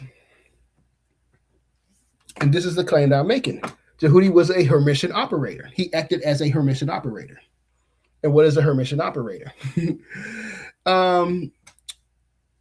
It's a linear self-adjointed operator, remaining every linear operator of Q hat in the Hilbert space has an adjoined Q hat dagger defined by the following. And they showing you what the operator is and how it's defined and how you use Hermitian operators to measure the wave function. And that's what I'm saying. Jehudi was the measurement in the beginning of the universe, recording everything. Remember, he recorded everything. And he records the way he recorded the wave function. All right. And so Jehudi records everything that happens in the universe, meaning that nothing is ever lost. And this can be represented by what? Fourier transfer. Because the Fourier transfer measures signals in the universe. All right. And that's how we know mathematically there was math behind it. But if you're not looking at it from a math perspective, you wouldn't see it. So Psi U, the universe, Psi, the universe, and Jehudi as the operator, as a Hermitian operator, Psi U equals lambda Psi U. This gives us this It's the transmission of Tahuti taking the recordings of what happened in the beginning and how things and how the universe was created. All right, as a Hermetian operator is what I'm saying. They know they wouldn't have used these signals. No. Okay. But the concept was there. Okay, that's what I'm saying. Tahuti measured the world, and in the quantum mechanics, all the energy and potential energy in the quantum system that's governed over time and evolution. So Tahuti would represent a Fourier transfer, a room, the spiritual world, the spiritual realm. Now, earlier I talked about the spiritual realm and said that they had an understanding of the spiritual world. Our ancestors in African traditional spirituality, there is always an understanding of what the spiritual. There is a spiritual realm. There's a different realm from the physical, and the only reason because of the physical is because is the only reason the physical world is because of the spiritual. This is how they perceive it. So this is something that we don't perceive because we're told there is no science behind it, but there is. I already said that complex numbers map to the spiritual world since they don't map to our realm. Holographic principle. Now, if you look up this term, the holographic principle is an idea in modern physics that talks about our universe is a holograph of a previous universe from a larger universe. And what did we talk about earlier? Ama conceived of the universe in her mind before creating our universe. So everything she thought about in her mind about our universe, she thought of it first, perceived of it, thought of it, then created it. Imagined it, created it. Again, these are concepts that modern science is now catching up to. The significance of Orun as the realm of intangible beings cannot be emphasized enough, as it is the dwelling place of Olodumare. This powerful force governs and orchestrates the happenings of the physical realm. The connection between Ai and Orun, Ai is the physical world, and the non-material world, is intricate, as both serve as the dwelling for individuals who engage in the exchange of energy, which is the currency of their interactions and communication. So we're talking about the exchange of energy between the two worlds. How is this exchange achieved? This exchange of energy from the physical world to the spiritual world. In African spirituality, we understand that there is a give and take. Marima Ani talks about this in her book, Let the Circle Be Unbroken. There's a reciprocity. There's a give and take.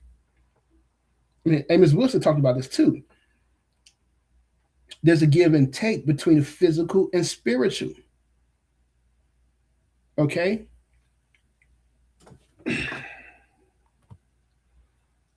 The first laws of ritual sacrifice as a phase transition. Yeah, that's right. I brought it up. Ritual sacrifice as a phase transition. Now, no, y'all like, the hell? But think about it. Get him, Uncle Herc. Think about it. Total energy, the change of energy, it has to be zero in the universe. In the beginning of the universe, it was zero. The physical energy plus spiritual energy equals our universe. These cosmos. That's what created our universe. The change of the spiritual energy is equal to a negative change in the physical energy. So once that physical energy, what do we say? Energy doesn't die. I mean, yeah, energy doesn't dissipate.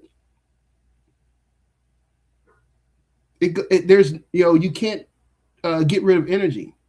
So when somebody passes away, their energy from their body, what we call the soul, the ka and ba, doesn't dissipate. It just goes somewhere else. It transforms. It leaves and goes from the physical to the spiritual. If energy doesn't die, doesn't dissipate, where does it go? Where does it go?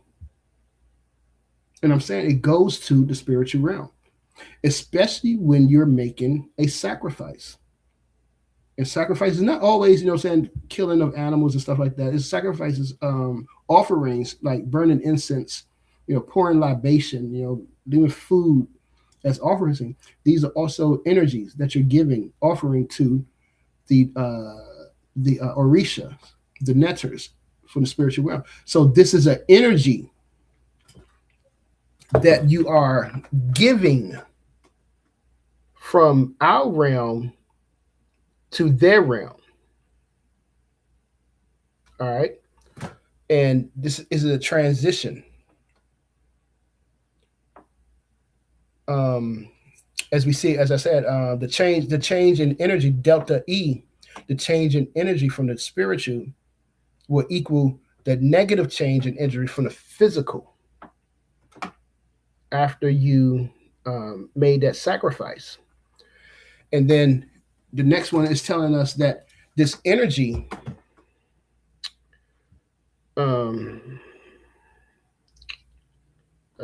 is telling us that the energy is greater.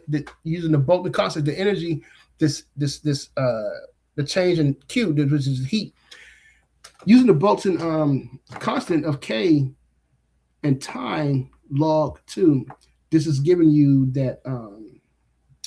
What's his name? I can't even think of the guy's name right now.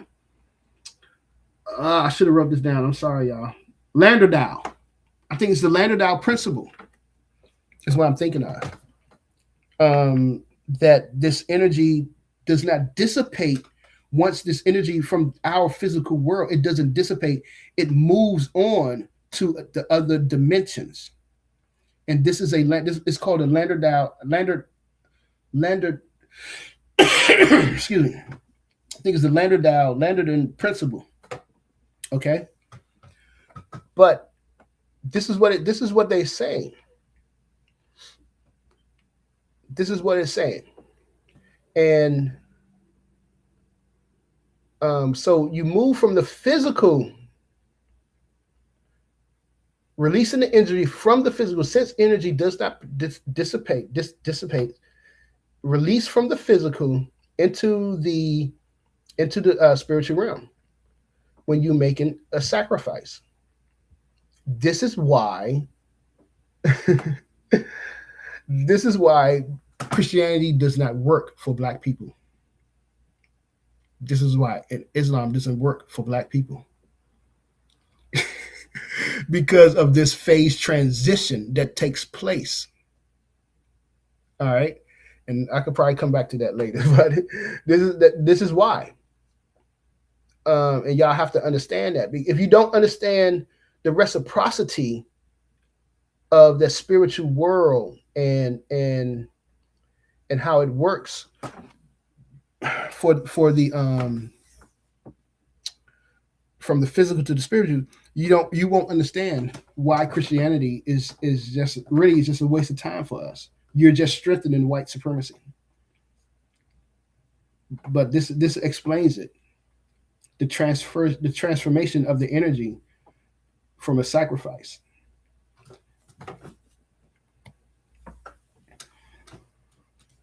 Proof of Aman. How do you prove the spiritual? I think I've already proved it. I know some of y'all probably don't feel like I proved it, but I think I did already prove it. The pyramids represent a transition from the physical realm to the spiritual realm. The Great Pyramid itself is a mathematical model of z equals the square root of -1 to the fourth,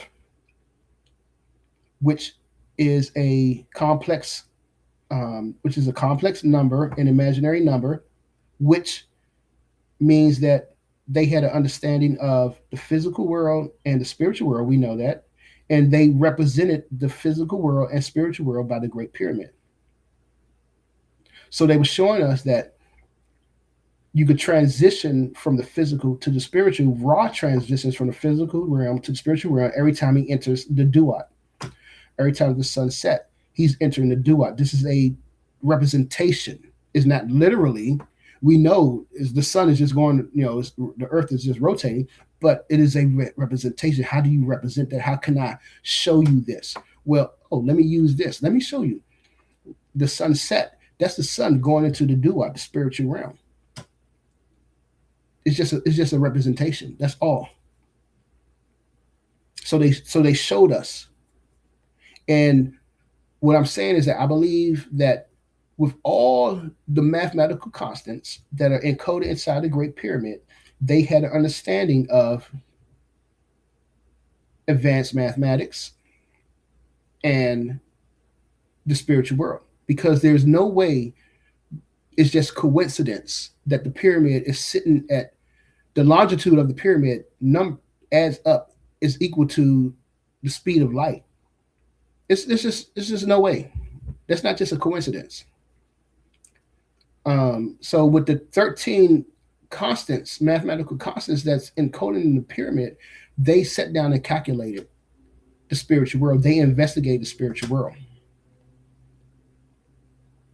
So that I feel like that is the proof of the spiritual world and the spiritual realm. The deities, and you can prove the deities by the results of the Hermitian operators. I said thought it's a Hermitian operator. You even think of it. But how do you prove Amma, the creator? And from the African perspective, excuse me, from the African perspective, the creator does not exist in our world. Only exists in the spiritual realm. Like Dr. Fiola told us, Ola Damari only existed on the run. Don't exist on the physical plane. So here before you, it says, there is no order in Noon, only potential. There is no order. Remember, Noon is that chaotic primordial, bordery plasma that existed before our universe existed. And if we was to think like Western scientists, they say, everything came from this singularity. So a question you should ask, how do life or how does life, biological life, or like stars and planets, the space and stuff, how does that come from chaos? If it was chaotic, how does that just comes from chaos? They would have you believe it just automatically comes from chaos. Something had to calm down the chaos. There had to be something to say, all right, stop. It's too chaotic. Everything is chaotic. Let's get everything in together and bam, let's produce. But they would have us believe that it just randomly happened. It just randomly happened. The chaotic waters, this chaotic plasma, this heated plasma that was so hot, it just produced the universe.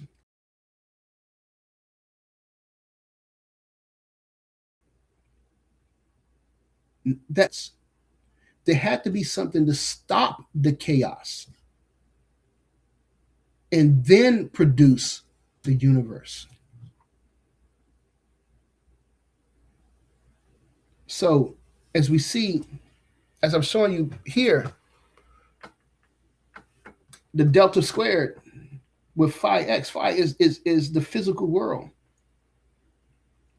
M squared matter, phi x equals 0.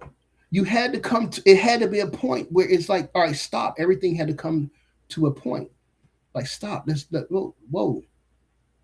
There had to be something. And I'm saying that was Amma. It had to be a creator. Because they can't explain why. They can't explain why. Western science explains how, but not why. So Amma said, stop from the chaotic water and then produce the universe after that. And the following equation is L hat sigma x equals J of x, the creation of Amma from out of this. And this models the Dirac equation. I'm sorry, I should say the Dirac function. Because the Dirac function, I should have had a picture of that. The Dirac function is 0 everywhere. It's 0 everywhere except at one single point. And at that one point is that, I'm saying that's a representation of that singularity shooting and forming, coming out of that point. That is a model of Amma. That will model Amma. That's why I put it on here. L hat G of x and x prime equals delta x minus x prime. It will model it models 0 everywhere except for at one single point. So at that one point, it's going to shoot out. It caused the singularity. Okay, and so over the time of the universe, the physical universe, which is psi, well, I said phi of x, is going to solve this differential equation, and you get the expansion of the universe. But it doesn't expand. It doesn't happen unless there was something to cause it to happen. And you know, I think this gives me the Stern-Gillick. I think about the Stern-Gillick project. I'm not saying that right. Stern-Gillick, or whatever his name is, where it was in the 1920s where they took this they took atoms and they shoot them through a field, a magnetic field, to see where would they land. And they was expecting it to just be random. And this is what spinners come from, where they learned about spinners, because when they shot the atoms through the field, what happened was that it either went up or it went down.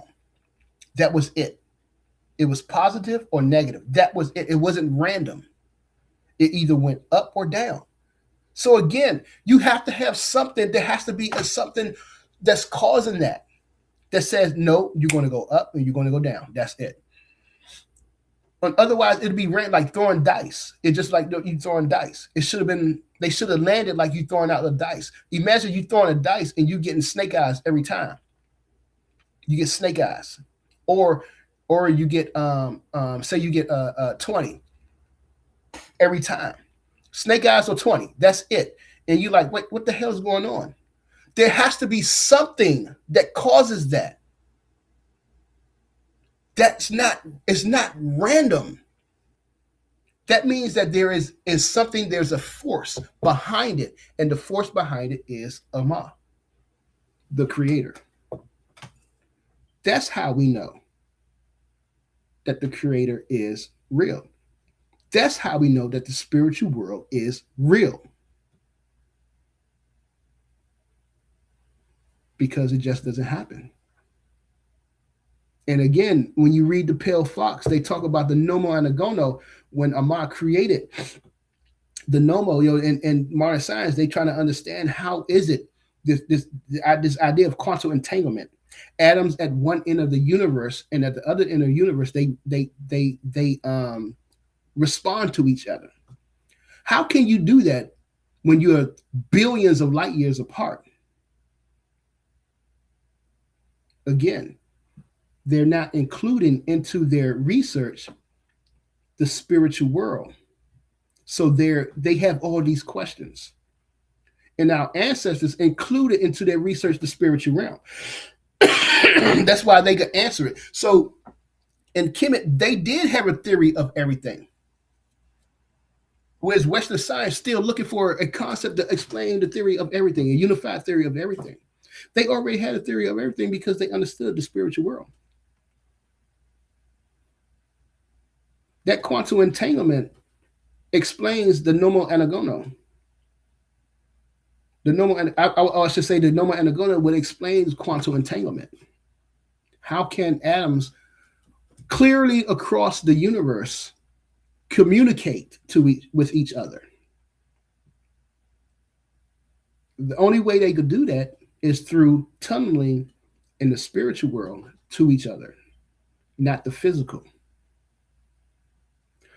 So, I mean, when I was doing this work, when I was doing this research, this stuff, it gets so deep. I mean, there's so much that you can go into and you can explain it.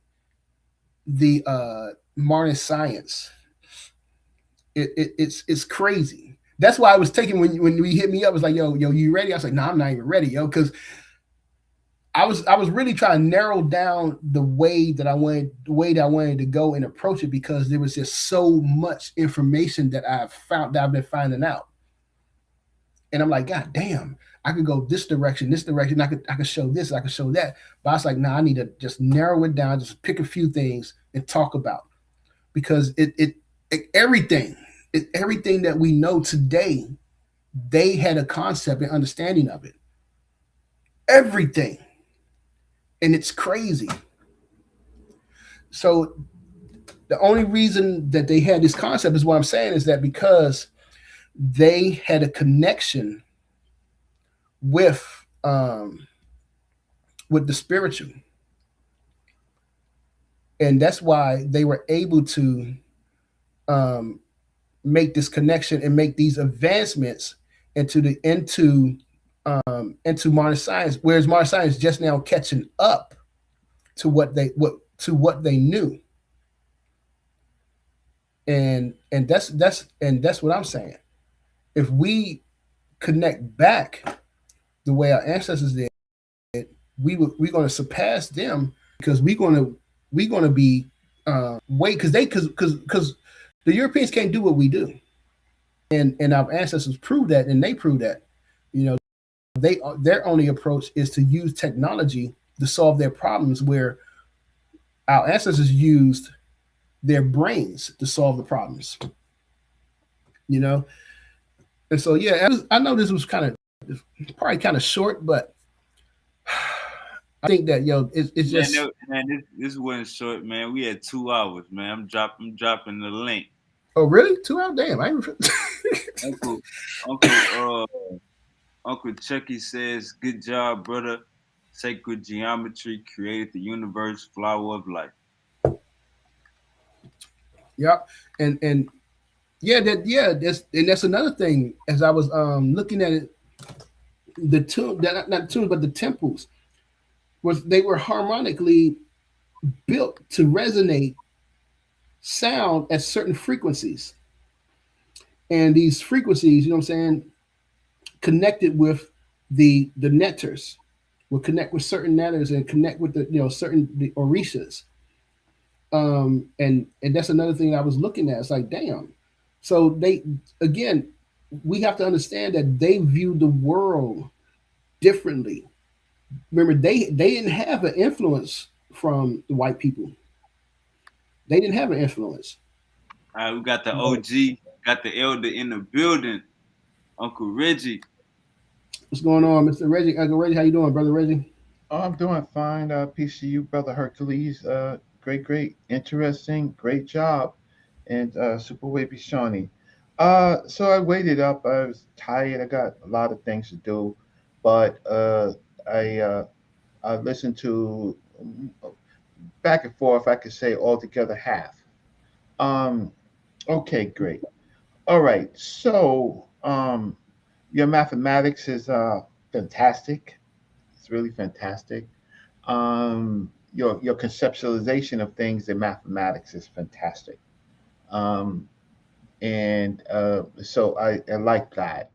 Um, I just because I've had a long history of working with people who knew advanced metal nature and their concepts, uh, the our communications got polluted because we have comedics who um, not all of them, some of them have studied the metal nature and their work is a bit better, and then there's other people who have not, and that they basically bring in these terms that are not African.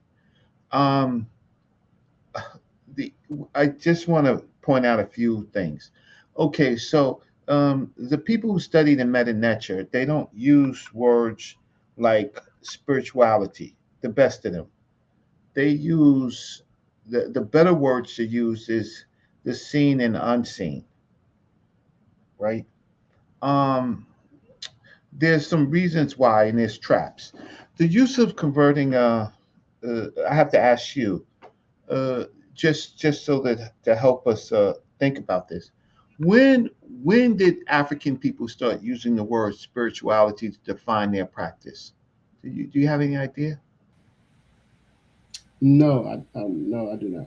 Okay, all right. So they started using this word spirituality as they were engaging with the Europeans in about the 1950s. Prior to that, the words that you would hear would be ancestor worship, animism, tokenism, right? And John G. Jackson talks about that. Um, okay, so so the word spirituality, right? Where does that word come from? This has nothing to do with your math. This just has something to do with you just catching up to um, just reviewing some terms so that you won't be trapped, right, in your later work, right? So at least you heard it. Is that fair? Without me critiquing your math and your concepts, because I think your work lives without those terms. Is that okay, Hercules? Yes, yes. Okay. So the word spirituality, right? Okay. So the African people who studied Africa use words religion. That's John S. and Beatty. Fetishism, ancestor worship, uh, and then there were other. Then there were some early Christian influences with black people calling it pagan and heathenism, I think. Um, and then Africans who started kind of reviewing it started talking about African traditional religions. It's John S. M. Beatty, right? Who was a Christian, right? But they were trying to uh, they saw the trap with missionary. So the concept of spirituality, that's what I'm trying to figure out. What that word that we use with spirituality, where, where does that come from? I just want to make sure that Africans should be able to use that word uh, because you put in, for example, Dr. Marimba Annie, formerly Dr. Donna Richards, who I knew, right? And so she was great at defining words, African words, and so you used her in your work and to talk about some of the things that she was talking about, her concepts. But um, these are professors, and one of the things is that you want to be very careful that you don't bleed into foreign concepts into the way African thinking, right? So you might use the words spirituality, but you might say what the Africans said was seen and unseen.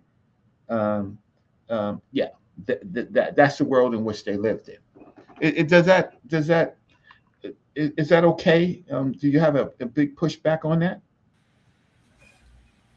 No, I mean, I understand what you're saying, Yeah. that we're using these words that do not, that they would not have used, and that's one of the things I didn't go Yeah. in my research. I did not look deeply into, because as I was looking at, one of the things that as I was looking into, I found out is that, the ancestors, they did not have a word for mathematics or science, because their concepts encompasses all of that, mathematics and science, and their spirit, through their religion, all together. So they didn't have one word for it. So, I really didn't go deep No, it's into that fine. right It's now. fine. I just want Yeah. to add another word. So in the Ren mathematical papyrus, which you have reviewed, right? They use the word in their writing form, and it's called tepesep, and tepesep means the correct method. And so that having a methodology, a correct method, right? So tepesep would be the earliest word that we can know that's written, and it's aligned with the Ren mathematical papyrus, right? That does calculations, right? So tepesep is the word, and that that concept I gifted to brother Kaba Kamani, uh, who sometimes people know him as Booker T. Coleman, in his book on science. He wrote a book, but he didn't do really the mathematics. He just mentioned it. All right. So spirituality comes from the Latin spiritualists, and or spiritualists, and it involves the medieval church, um, Latin, and old French before appearing into English. Right. The its earliest usage uh, would mean immateriality. Right. In the context of what they might say as angels. Right. Um, and also the clergy, or the church property, the ecclesiastical property, right? So I looked those things up before I wanted to talk to you. So please know that spirituality, the word, is definitely related to the church. Why is that important? Because the church was trying to now reframe how we talk about Africa for their missionary purposes, right? Right. So if we start using their blended words, then it's easy for a conversion because we're using their words. So Dr. Marimba Annie, uh, what she tried to do with her book Yorugu is try to strip out some words. In mathematics, you would your mathematics is fine, but blending in these words of spirituality and math doesn't gel well. Let me say this. Let me say this real quick.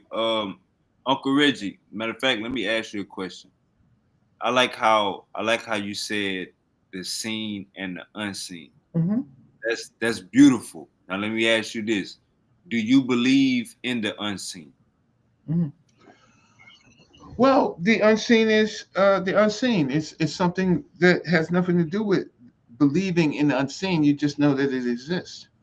Whether I believe in it or not, it So exists. my bad, my bad. Let me ask you this: do you believe it exists? Let me ask you that. Of course, the unseen actually exists. Sometimes we call it phenomena. Got you. All right. So Uncle Hercules, I think basically, well, I know you understand. Basically, what Uncle Reggie is saying is when you use words like spirituality, people automatically think Abrahamic faith, religion. So it's a Right. trap. And Uncle Reggie put a comment. He said, spirituality is not a good word to use for doing the work we have to do. Now let me ask this question. Uncle Reggie, can you expound on when you said I disagree again, the Kemenu, Mm-hmm. the African and did not have a single creator, Okay. world without God and creator. Can you expound on that? Yeah, so I can go back.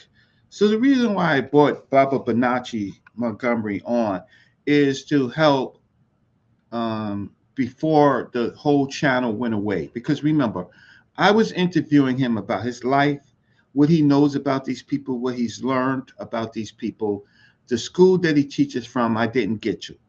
Then it came into some uh, this whole thing of popping people up and making it something that it wasn't supposed to be, right? And so one of the things that he was expressing, which we could have spent more time on, if I could share my screen, is this. Okay. Okay. All right. Let me just blow this up, this section over here, up. And he tried to dim it. See if I can go down a little bit, just so that it's big enough.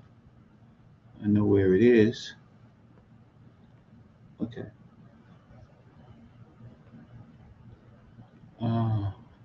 Is no. Okay.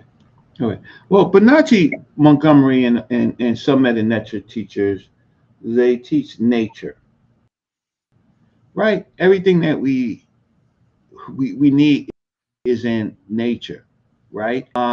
Nature has storms. Nature has currents, forces. In that capacity. Okay, where is it?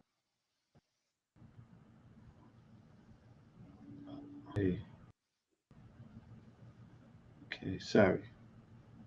I got it to the size I wanted, but I don't have. I got it to the size I want. I just need to find out where I want with the text. So give me a second. I just had it. Okay. Well, basically, when I get to the phrase is they're giving a property or identity to the Necher Kepera, right? And they're having Kepra speak as a kind of a fact, or a fact that they know, right? And Kepra is going to be talking about, okay, so it's in the beginning. Kepra is going to be talking about transformation.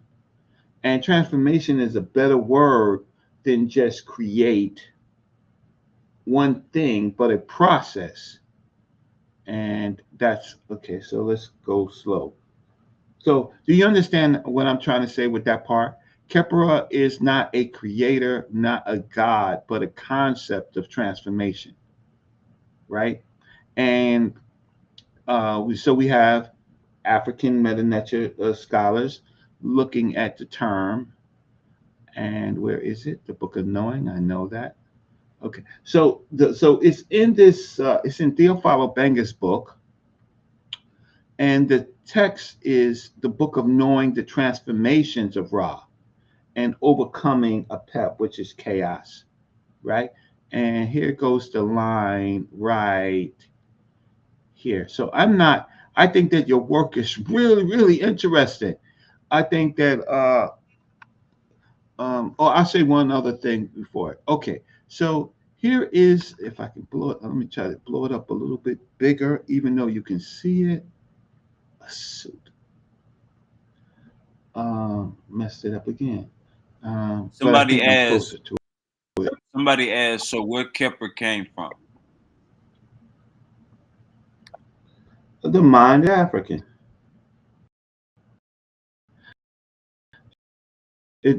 They looked at something in nature, which is the dung beetle. With the dung beetle, they observed the dung beetle. I'm just gonna show it because I messed up. I was trying to give you a good clip of it. The dung beetle, as the dung beetle does several things. The dung beetle is a fantastic insect.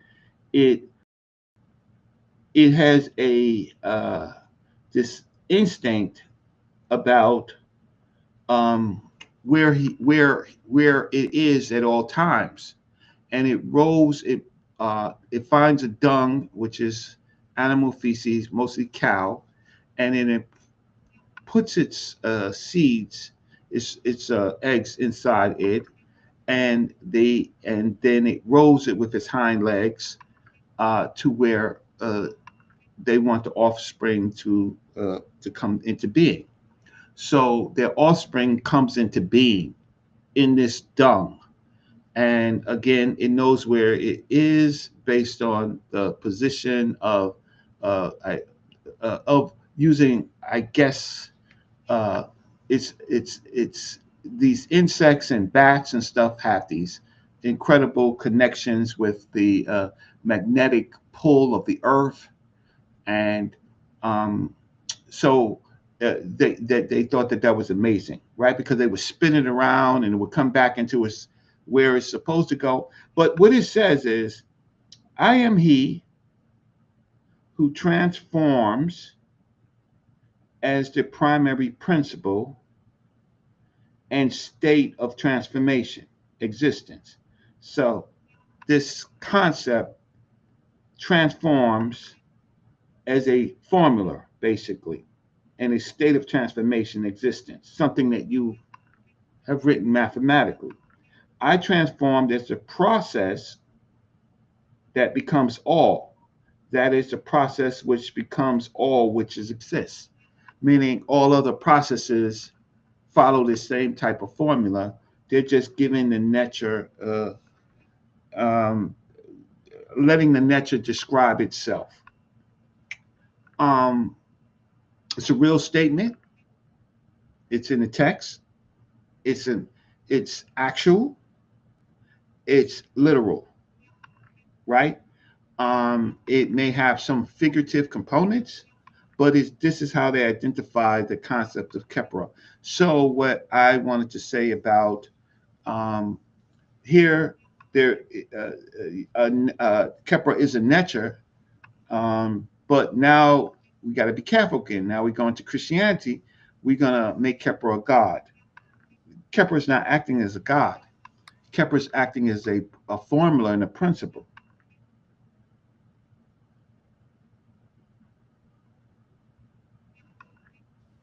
Uncle Hercules. So,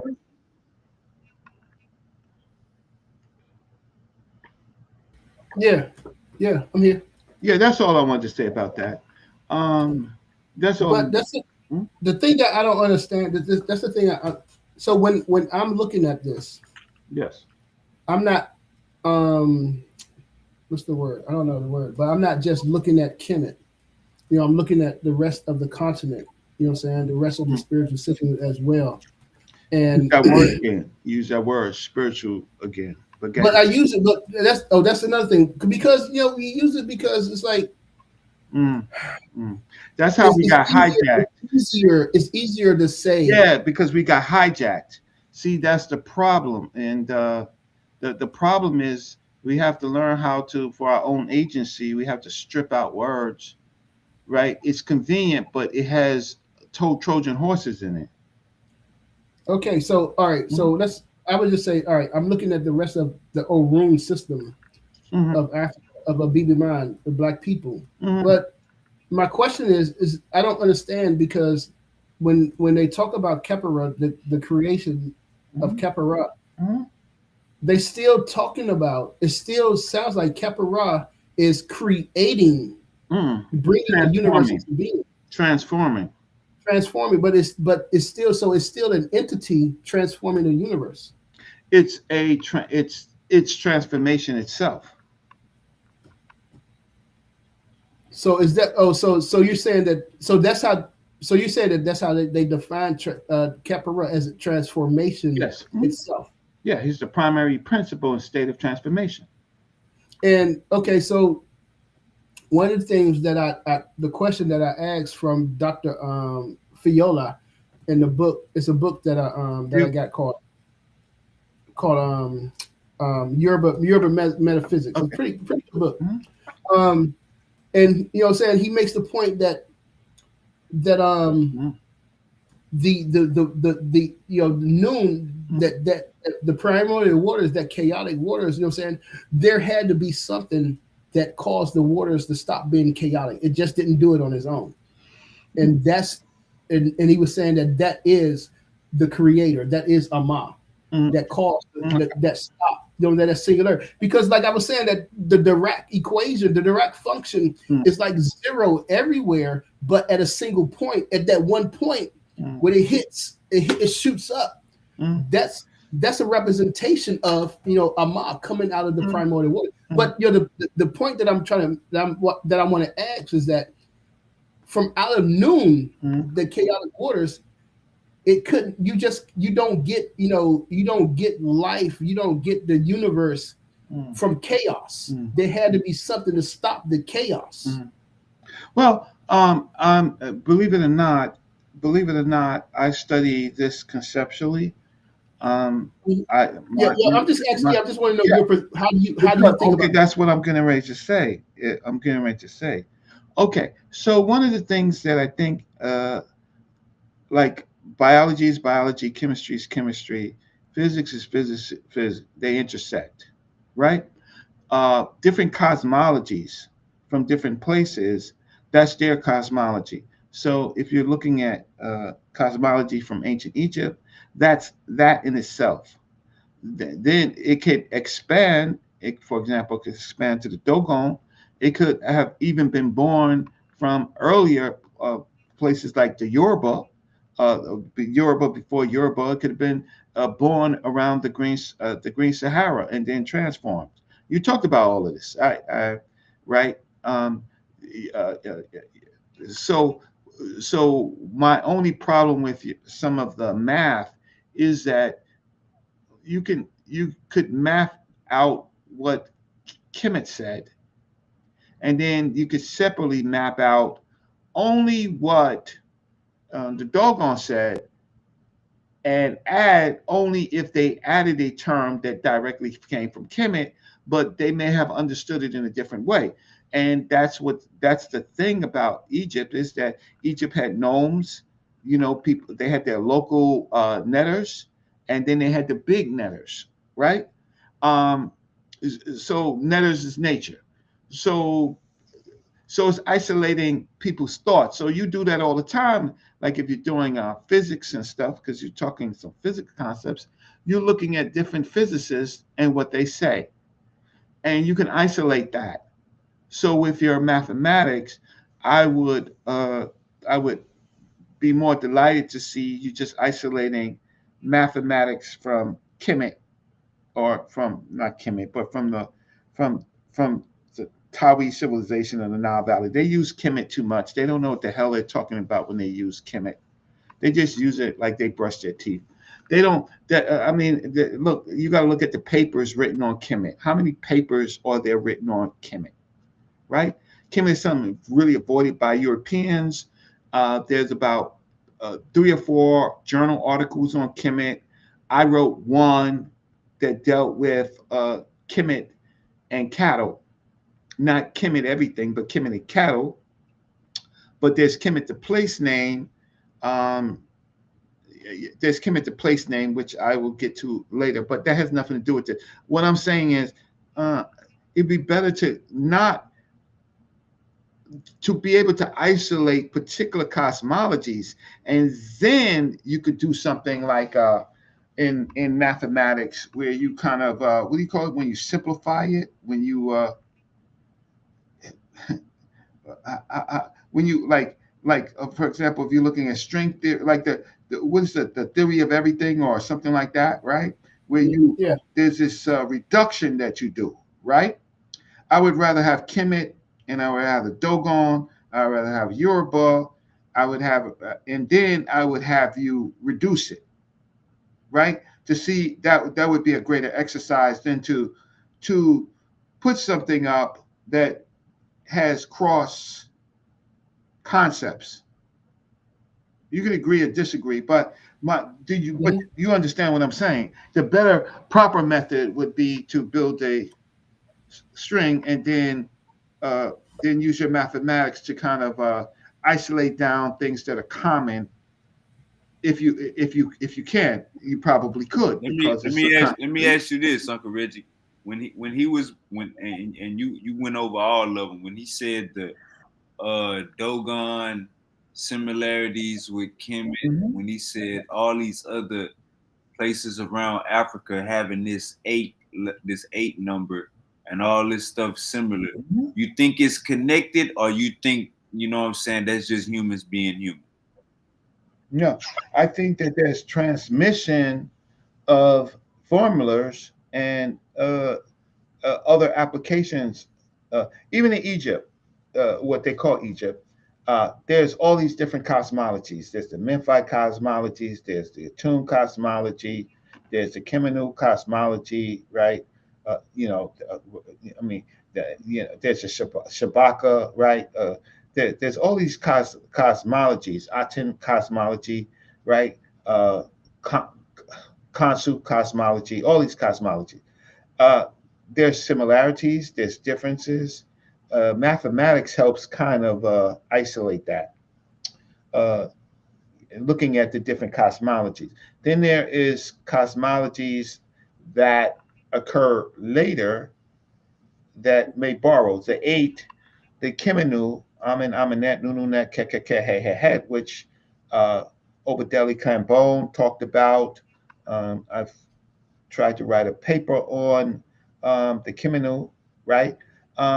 That eight is something that stays with the cosmology of African people through different occurrences, because when they trade, they're not only trading goods, they're trading ideas, right?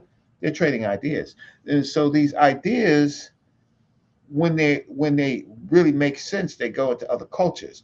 So I think Hercules knows what I'm talking about just looking at Kemet, and like he did with the pyramid, and just reducing it, keeping it in that culture.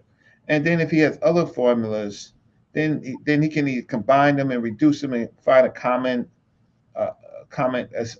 solve it for a common denominator, a common placeholder, right? And then that helps us understand different cosmologies. That kind of work has not been done by a mathematician, right? The problem is if you have a particular cosmology of the Nile Valley and you add something with the Dogon, it may not construct well. But if you understand what I'm saying, Hercules, or not? You may not agree, but you understand what I'm saying? Yes, sir. Yeah, I understand. I thought I tried to do that tonight, but I think I didn't bring enough information. As I was researching this and doing this, it just blew up. Yeah. There was just so much information, and I had to narrow everything down. But definitely, you see the similarities, and you can break it down between the Dogon and Kemet, between the Yoruba and Kemet, between the Yoruba and the Dogon, between the Bantu from the Congo. You see the similarities, and you can break it down and match it, and you could show the math behind it and how they equate.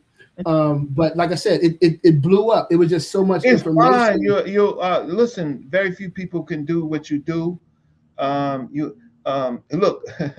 Look. I mean, what's this guy? I can find his book. Oyibo, Dr. Oyibo, right? You looked at his math, right? Oyibo. What's his name again? Dr. Oyibo. The Theory of Everything. The Japanese guy? No, black guy. G.I.J. J, right? No, I haven't heard. No. Let me find the book. I don't. I had the big book, but I got conned out of it. I was trying to help a young dude, and the person. You said you got conned out of it? Yeah, I got conned out of it. Help. Super Wavy, I get conned in this community all the time. I try to be helpful, then I turn into the goddamn enemy, right? So I'm 60 years old. I'm getting ready to check out of this BS because I done did as much as I can. Nah, you got 30 more years, man. No. I'm not getting my blood pressure up. These hateful people, they're hateful. Let me see if I can find it. But it's if you Dr. Gabriel Oyibo is his name. I have the book on my shelf somewhere. Yeah, Jabari got way more books than this. Jabari got books everywhere behind him. I don't see Uncle Reggie Uncle Reggie, your library ain't looking like Jabari's. I got a digital library. This is just spell his last name for me. I'm gonna look that joint up. Theophile Obenga. Where is the book? So you think having book? Nah, I was playing with you, Uncle Reggie. I was trolling. You get me mad, yo. I was trolling. You getting me mad? This is my working. Dr. Gabriel Oyibo. Spell the last name. Spell his last name. Oy. That's why I gotta get the book. Gabriel Oyibo. Okay, I see it. Yeah. And he's the. Oh yeah. I gotta get this. Yeah, he does. He worked for he worked for NASA or the intelligence agencies. They hired him. They thought he was gonna get the Nobel Peace Prize, right? Gabriel Yibo, and I had the big book, but I got conned out of it. And he does the theory. He does a lot of group theory, right? Mm-hmm. Okay. He does group theory, and then he does something flux transformation. He does, but the big thing that he does is he's trying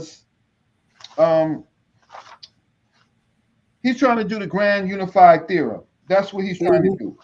And what he tries to do, what he does is he kind of he does things like general momentum equations, generalized energy equations, group theory, and fundamental theories. And then what he does is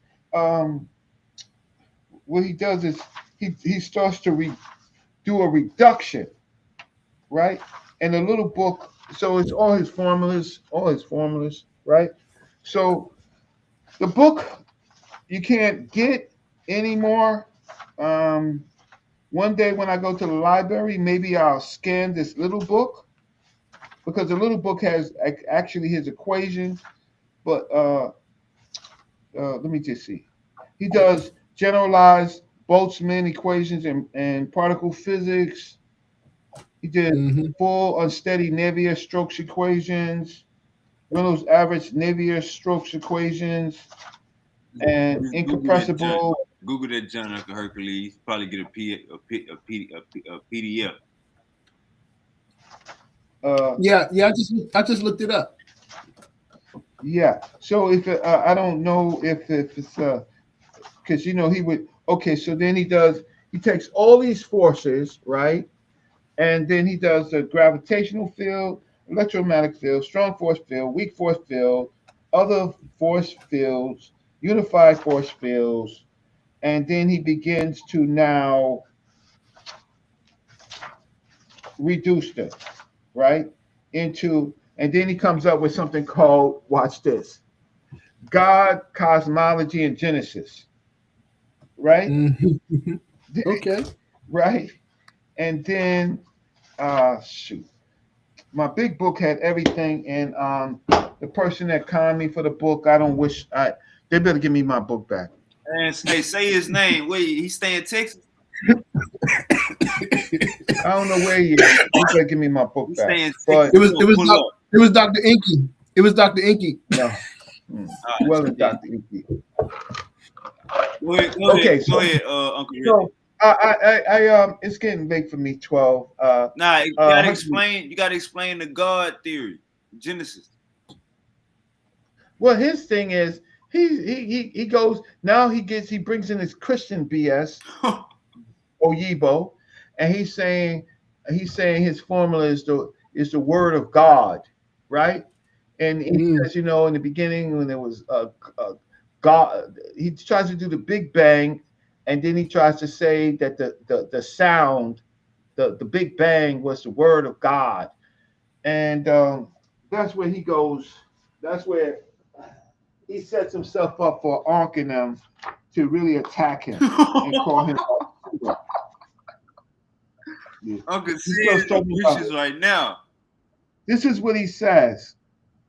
He says, the concentration of this wave force field is called matter, which is proved to have hydrogen atom as its fundamental building block, which is quantum theory has been looking for. The theorem hence unifies the three popular accounts of the origin of the universe, right? So he's trying to do some mathematical reduction by concluding that God's word, the holy books, all of them, was the Big Bang science, which sounded like the roaring water waves of noon, ancient Africans. Since all three accounts have waves as common building blocks, the grand unifying theorem produces a set of unified field equations from which Yang-Mills equations, other physical equations, and in general mathematical equations which have ever been known to human beings can be recovered. This solution seems to mathematically represent the space-time structure predicted by Einstein's general relativity theory.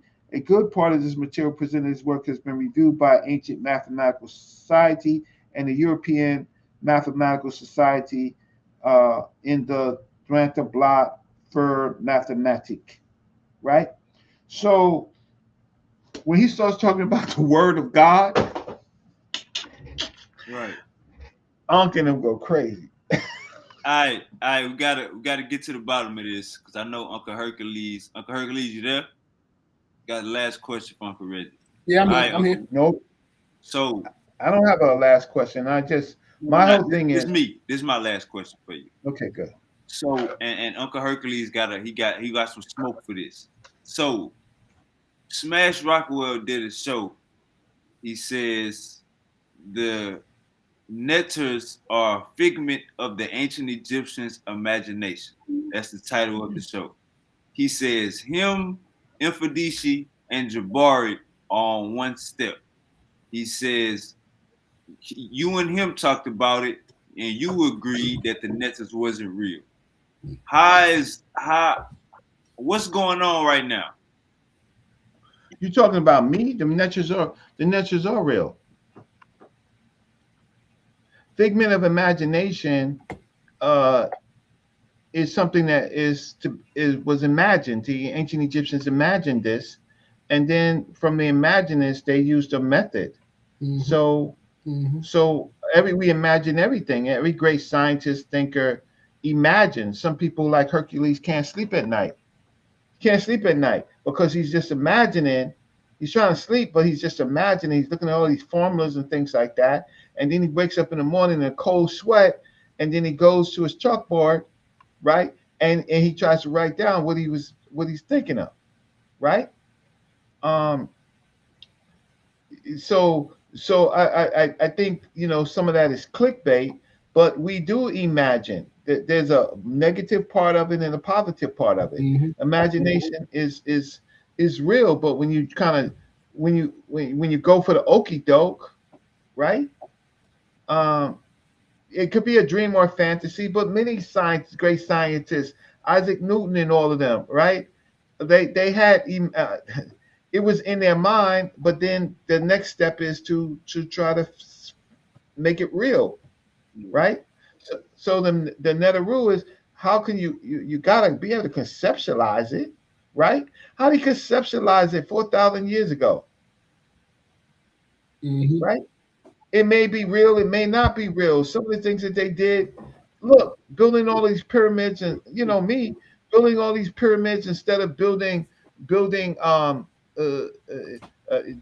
me, ultimately it proved great endeavors. Wow, we're proud of them, but they should have secured their land, right? They should have built more forts, right?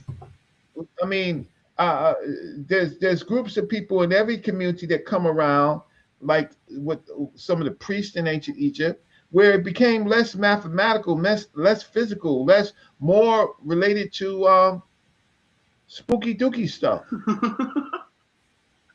So Brother Reggie, this is a good book by a brother Stephen Alexander. He's a It's reversed for me, so you have to. he says Fear of reverse. a Black Universe. Yeah. the fear of the black universe. He's a physicist and a professor. And but what you were saying was in this book, what I was reading, Hold up, Brother La. Brother La's watching. He reveres a lot of the European scientists and stuff. And what he was saying was that most of them, maybe all of them, they all studied Eastern philosophy. They all studied stuff like Taoism and Buddhism and stuff like that. They all delve deep into that. The imagination, right? Yeah. Searching for. So some of the things that were found in ancient Egypt is the basis of some of the things that came out later, right? For chemistry and biology and physics, right? Why? Because they had a method. Doesn't mean that they were right all the time, but they had a method. And so a lot of great thinkers went to other cultures that survived the cultures and that had longer life, right? Cultures thousands of years, right? And in some cultures you couldn't get too much out of it except for fantasies like the Ugaritic and Canaanite cultures. You're not getting a whole lot of math and science out of that shit, right? But the Greeks came in to the Nile Valley, and they got and it benefited their culture, the shipbuilding, all of these concepts, buoyancy, wave buoyancy, and all this stuff was tried in the Nile Valley culture, and the Nile Valley borrowed borrowed cultures from the south and from the Western Desert. Nabta Playa is not Egypt.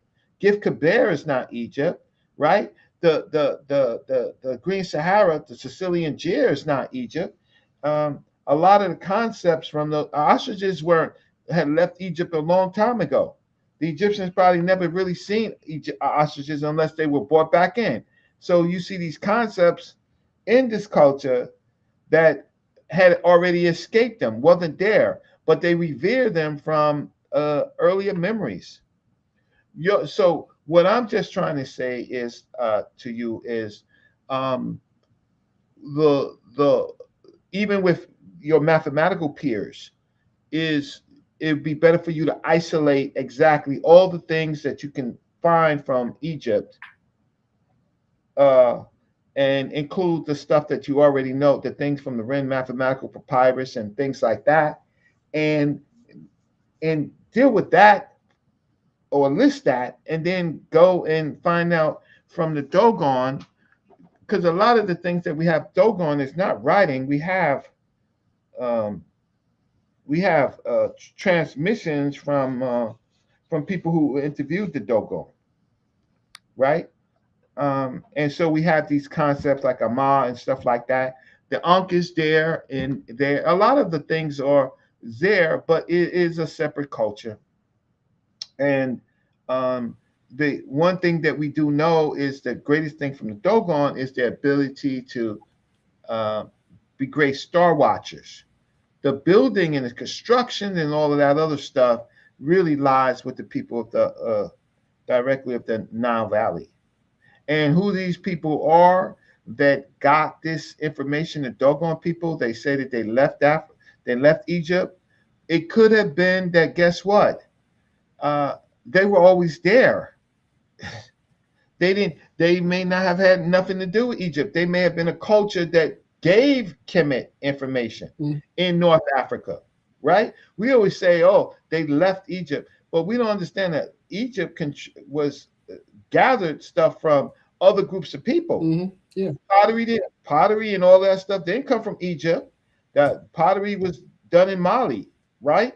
And then and so sketches on pottery came from Mali. The basis of a writing system on pottery came from somewhere else into Egypt, right? Blacktop pottery, well, it was in Badari, but that was before Egypt, and then it's in the Nubia, right? Egypt is smart enough as a civilization. Egypt went to Chad, so you see a Mentuhotep. What do you call it? Rock etching of where Mentuhotep went there to trade. Right? They were already these places were already existing. Modern science, modern archaeology doesn't want to deal with anything earlier than Egypt in Africa. So my whole thing is great presentation, Hercules. You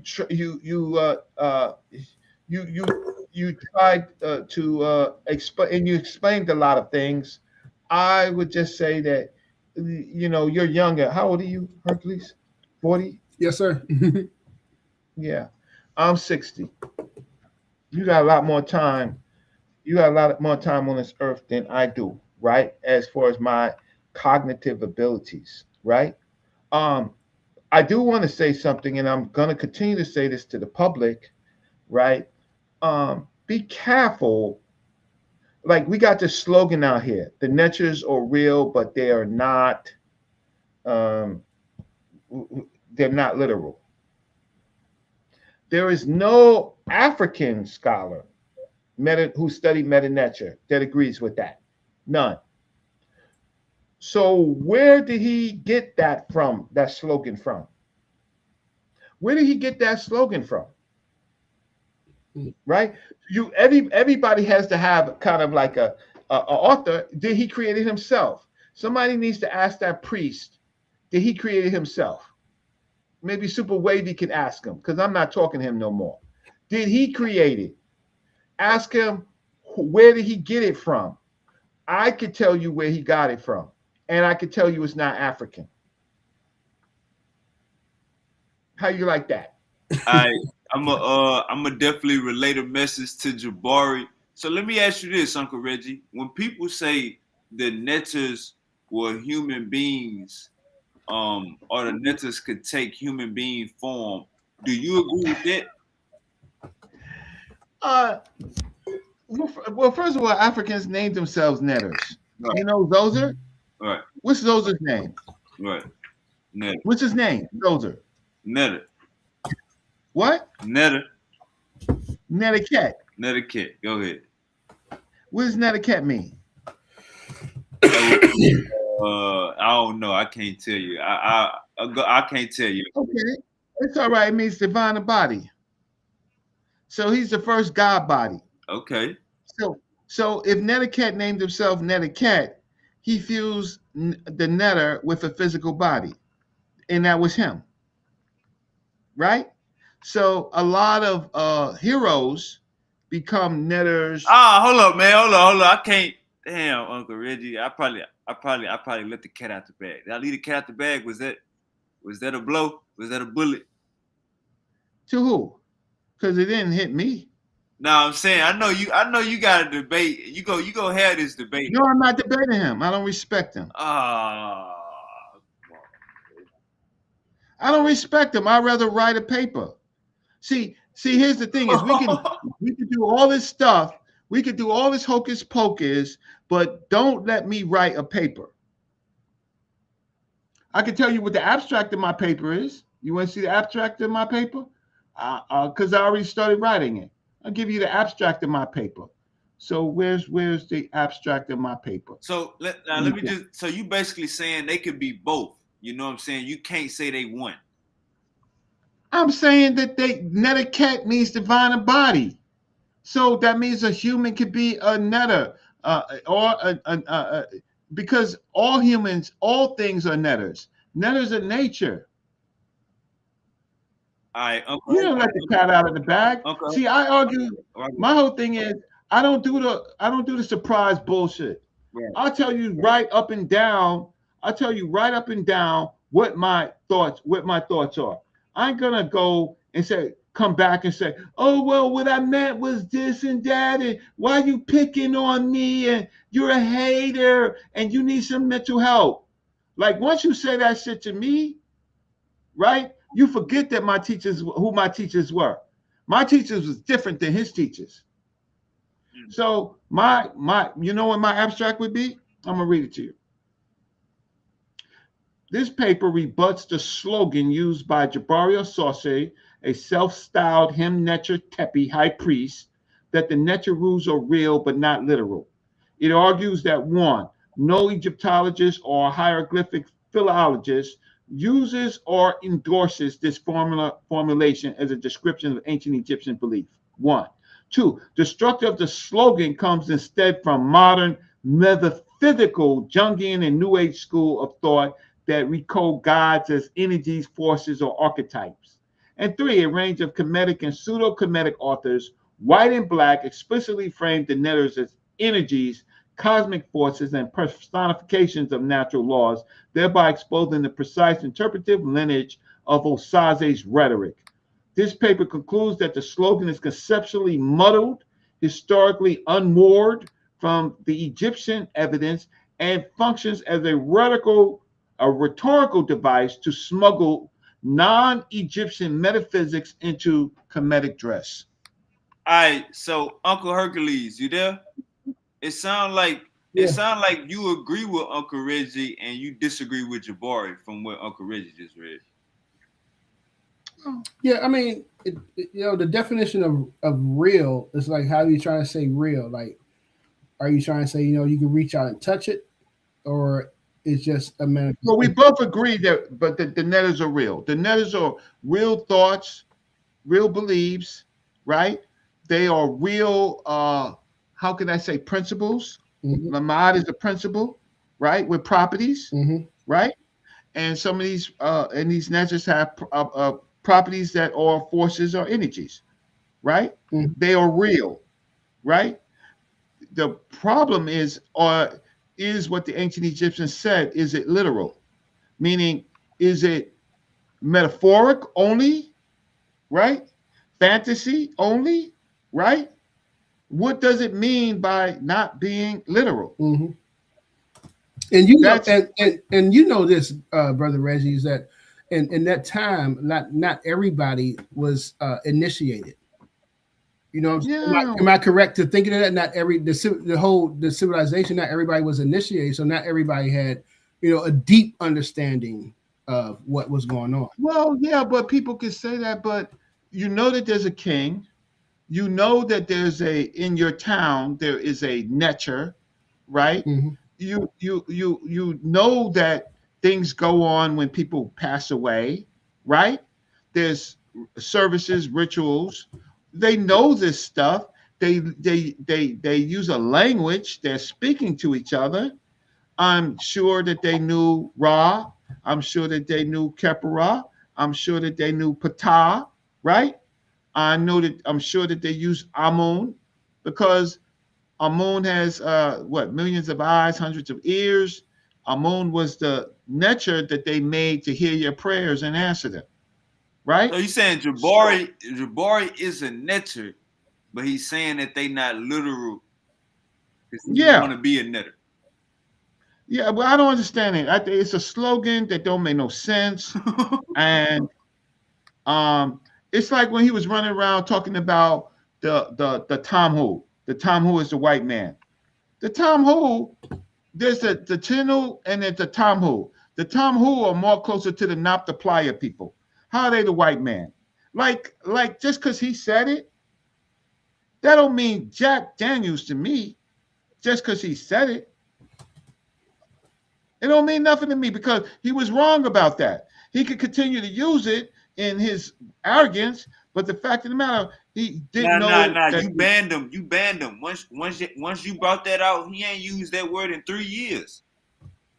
Well, he occasionally slips up. So I'm going to ban him with his slogan. It don't make no sense. And so Baba Bonacci, I didn't bring him on the show. I brought Baba Bonacci on to talk about Khepera and some other concept. Then we got into it, right? Mm-hmm. So I'm not bad. Look, it may seem that I'm bad mouthing him. I don't like the way he thinks. I don't respect it. I just don't respect it. And it goes into what Uncle Hercules was teaching earlier about. We got to detach ourselves from this European way of thinking. You know what I'm saying? Well, If you hollering about degrees and master's degrees, and if you getting it from the European way of thinking, then that's useless. well, he stole it from the Europeans. He stole it Oh, from the come on, Uncle medical. Reggie. Come on, Uncle Reggie. Okay, well, that's super wavy. Look, but I'm not disturbing, brother Hercules. You have a fantastic mathematical mind. My former wife, she was working on getting a PhD in physics, and that didn't work. So she ended up getting a PhD in mathematics Oh, wow. from Fordham University. Wow. So, and my son is working on a PhD in neuroscience. In my family, I'm the dumb one. So I refuse to talk to people. So when you want to argue with, when they want to argue with me, tell me what they produced, right? Like like like like if you have a career on praying and stuff like that, fine. But you show us tangibles, right? That's how Captain Tazaria got in trouble with Marquise, right? Show us the tangibles. You making people feel good, fine. Hey, brother Reggie, let me ask you, what did you think about Dr. Inky's presentation? Well, okay, so Oh yeah, that's right. Yeah, you I was on there with you when you you provided that paper to show to support him. But yeah, go ahead. yeah, okay, so um, hmm, uh, Inky has a superficial knowledge of ancient Egypt. However, he has a better knowledge than some, right? Um, so he does the language and stuff is not what he's good at, but the concepts he's doing. We got to be careful of fusing what we think of as modern mathematics and physics, chemistry, and biology, and finding it in this ancient culture. Mm-hmm. He finds microscopes, he finds things that surgery and stuff like that. Um, he's people think Hold up now, Uncle Reggie. They did have both of those. They did both of those. They did surgery and they had something to look further. Come on, Uncle Reggie. You know this. a super wavy, you messing with me. Super wavy, they did do service surgery. Of course, they did things like ambulatory surgery. They had to amputate legs, and they had to sometimes they either had to try to relieve the pressure in the head. Right? It's just the tools that they had. Right? It's a number of problems. The tools that they had, they weren't doing no open heart surgery, right? You need respiration, you need sponges, you need vacuums, you need really sharp instruments, right? Ancient Egyptians had bone saws, and they had bone saws that were either real bone saws or later they had things from uh, how can I say um, different stones, right? Mm-hmm. Um, and then it's the issue of the thing that really kills you is infections. Everybody knows infections will kill you. So how do you do? So you do need uh, you need anesthesia and you need peninsula.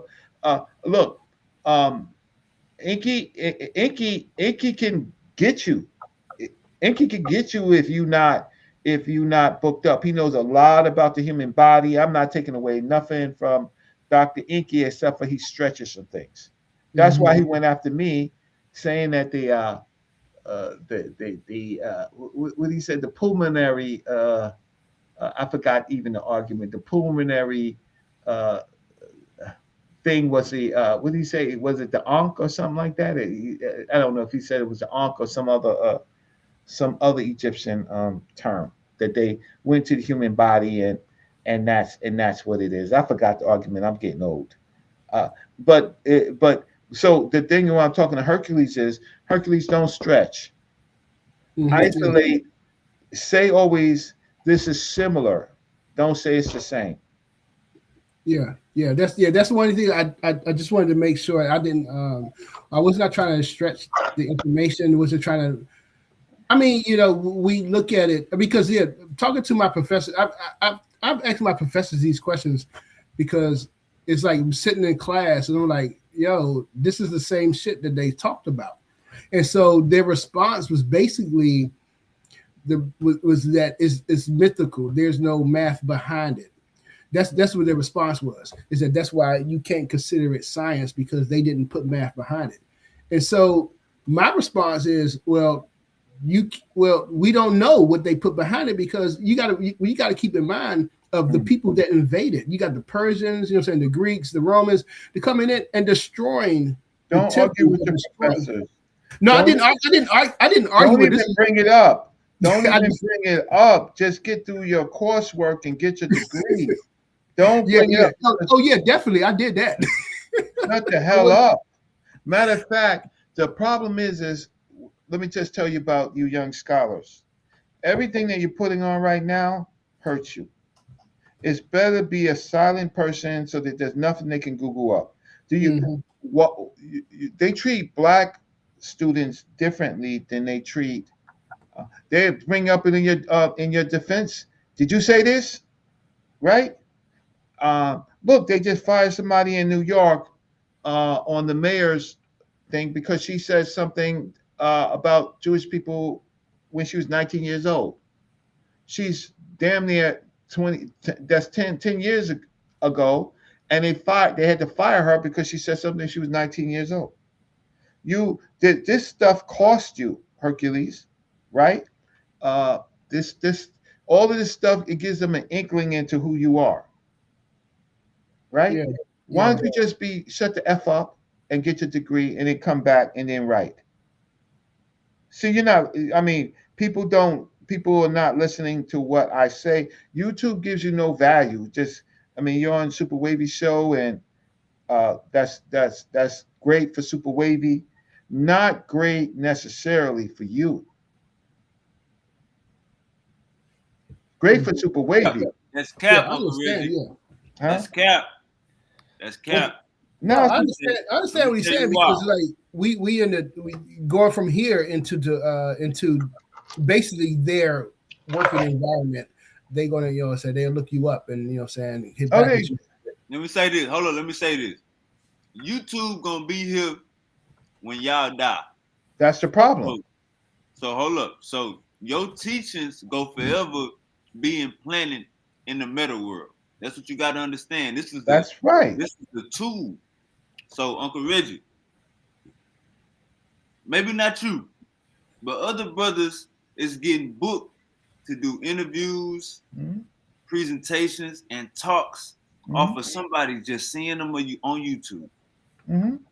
Now understand this: when I get my bands up, we're gonna have a contract, and you gonna be rightfully paid. I'm gonna make sure Uncle Elder the Reggie is paid. I can do anything I want because I'm 60 years old. I'm not in the workforce like that.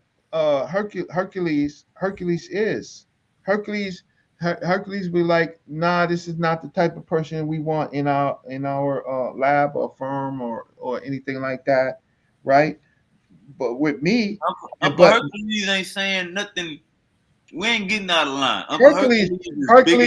Hercules knows what I'm talking about. Yeah, but he ain't saying nothing crazy. That's what I'm saying. We ain't. Because he's saying in his mind. Uncle Hercules, where you from? No, DC, don't tell him. Don't put in the analytics. Hey, DC. No, we ain't no uppity niggas. No, I can take this transcript. And I can find everything about Hercules because he's giving me more information. Hercules knows better. Uncle Hercules bigging up his people. He ain't talking down on no enemy. He letting it be known. We got to separate ourselves. What they will do is, okay, let's say Hercules' work by itself, it's no problem. That's not the problem. What they will do is they will condemn Hercules because of the stuff that you say. Uncle Reggie. And ask why is Hercules on this show. So if you say something wild, Hercules is automatically. Now That's why look, young scholars now don't say. look, now look. That's the birds, Uncle Reggie. We don't pay attention to the birds. Like when When they you be, got to check feed me your out, check me out, family. check me out. When they be Oh. mentioning Sinetta name with polite, or mentioning your name with what's that man name? Africa Bambata. When they be doing that to you, I be like, bro, you know, goddamn, if Reggie had something to do with it, Reggie would have said it already. If Reggie was a victim or a muscle, he would Shut have your said it mouth. already. Shut your mouth. I'm a victim. Shut your mouth. I'm saying, Uncle Reggie, you right when you say that people could be associated with people, but the real gonna always know what's up. No, not the employer. My man lies on. Lies my people. Assalamu alaikum. Brother La, Hotep, I beat it to me. Walaikum salam. Yeah, he ain't gonna go for that Hotep stuff. He's he's a practicing good Muslim that explores other ideas, but he's a Muslim. You talk to Brother La. Assalamu alaikum. Huh? Assalamu alaikum. Walaikum salam. Yeah. The reason why, for the most part, I jumped on is because of a reminder of how I brought it to Inky's attention, how he was saying that the corollary vein is essentially the aorta vein, and it can be shown in the middle lecture. That's what he was saying, Brother Reggie. I'm not saying. Listen, everything is a netter, so it's possible. But he was making a definitive statement. Yes, he was, but was incapable of reading it or showing it in the middle lecture. Yeah, but he can get most people on a bad day. It's just that look, he's Infidisi. I mean, Inky, Dr. Inky growing. He growing. I'm just saying Hercules. He's saying what can go, what can listen. If I didn't go and do that, if I didn't go and say that that's a meta nature and that's not a microscope and all of that, in the pseudo community that would have flew. If I didn't go and say that the term is purified, and then I had to go to my meta nature comrades, Christopher Wizards and Jetta Monk, Hector Ray first, right? Then they took the hard work out of it, right? But it would have went in the pseudo community. It would have went there. There's people they're saying it's a sperm. Look, they were seeing a sperm through a microscope and all this stuff like that. So I just look at it from this standpoint, and this is what I always emphasize. Beyond just being who you are, Baba Reggie, I just look at it from the standpoint of being not just a student, more so your friend. Oh yeah, my peoples. And due to the fact that he's being accessible to certain information where I can forsake me, I can for the most part take that information from teaching that you gave me and strengthen my studies in the middle lecture in regards to reading and things of that nature. And on the my world. own. Yeah, and history. And history. Because most of it don't really, so the history. So me and La, we go to museums together, stuff like that. When there ain't nothing, we just people. We go to museums. So La been in museums more than most people that yakety yak on a goddamn YouTube, right? Yakety yak. La go to the museums with me or by himself, right? I've been to the museum more than you and What museum you been to, Super Wavy? Now I say more than you and Who, you? I say, have you and La been to the museum more than you and been to the museum? Well, with Unc, I could say that I've given tours on it. I've given tours, right? Unc has come to the Met on private tours, personal tours, and by himself. Unc and Juju, Smash Rockwell, all of them. They've come to the Ujawu. No, not Ujawu. All of them have come to the met with me. Took me to other museums. Took me to Took me. Is a saw not a Sarim Ka. What's the other one name? Hotel. Asarm Hotel. This is his name. Yeah. Is that your student? No, he's an independent researcher. The brother from Philly. Yeah, I think he's from Philly. I think he's okay. From Yeah. Yeah, so on Hotep, he went to the museum. He went to the museum with me on one of the tours. But he's an independent researcher. I don't agree with all of his work, but he's an independent researcher. There's some things that I cannot not agree with. I just don't agree. What about the linguistics between the hieroglyphs and Bantu? Is there some? That's not my field. That's not really my field. I don't study. Look, he does what you call historical linguistics with language. I don't know the Bantu language. So But before I go, Hercules, listen to me. Yes, sir. Keep a lot of stuff off the internet. It doesn't go away. Yes, it does not go away, brother.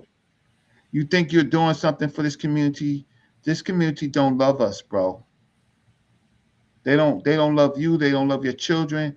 All they do, they can learn, they can borrow your information, but takers, nothing but takers. Yeah, right. They're not gonna pay you. They hardly gonna send you a cash app. But Super Wavy, Super Wavy runs a show and he's a good dude. This bigger than the conscious community, Uncle Reggie. You think 10 years from now, kids gonna be that's Reggie from the conscious community? No, they're gonna say that's Reggie from YouTube. That's Black Power Reggie. They're not gonna say no damn conscious community. You think me and Uncle Hercules doing this for the conscious community? No, not for red, black, and green. This for our people, Uncle Reggie. See that red, black, and green and stop you from getting a job. No, it won't. Super Wavy face. You could get a job at McDonald's, red, black, and green. Super Wavy. And that will not bring you towards prosperity at all. Some of us, at least, if we can't get it, we want Social Security. See, when La gets 62, La could collect Social Security, right? I'm a year and a half short of getting Social Security.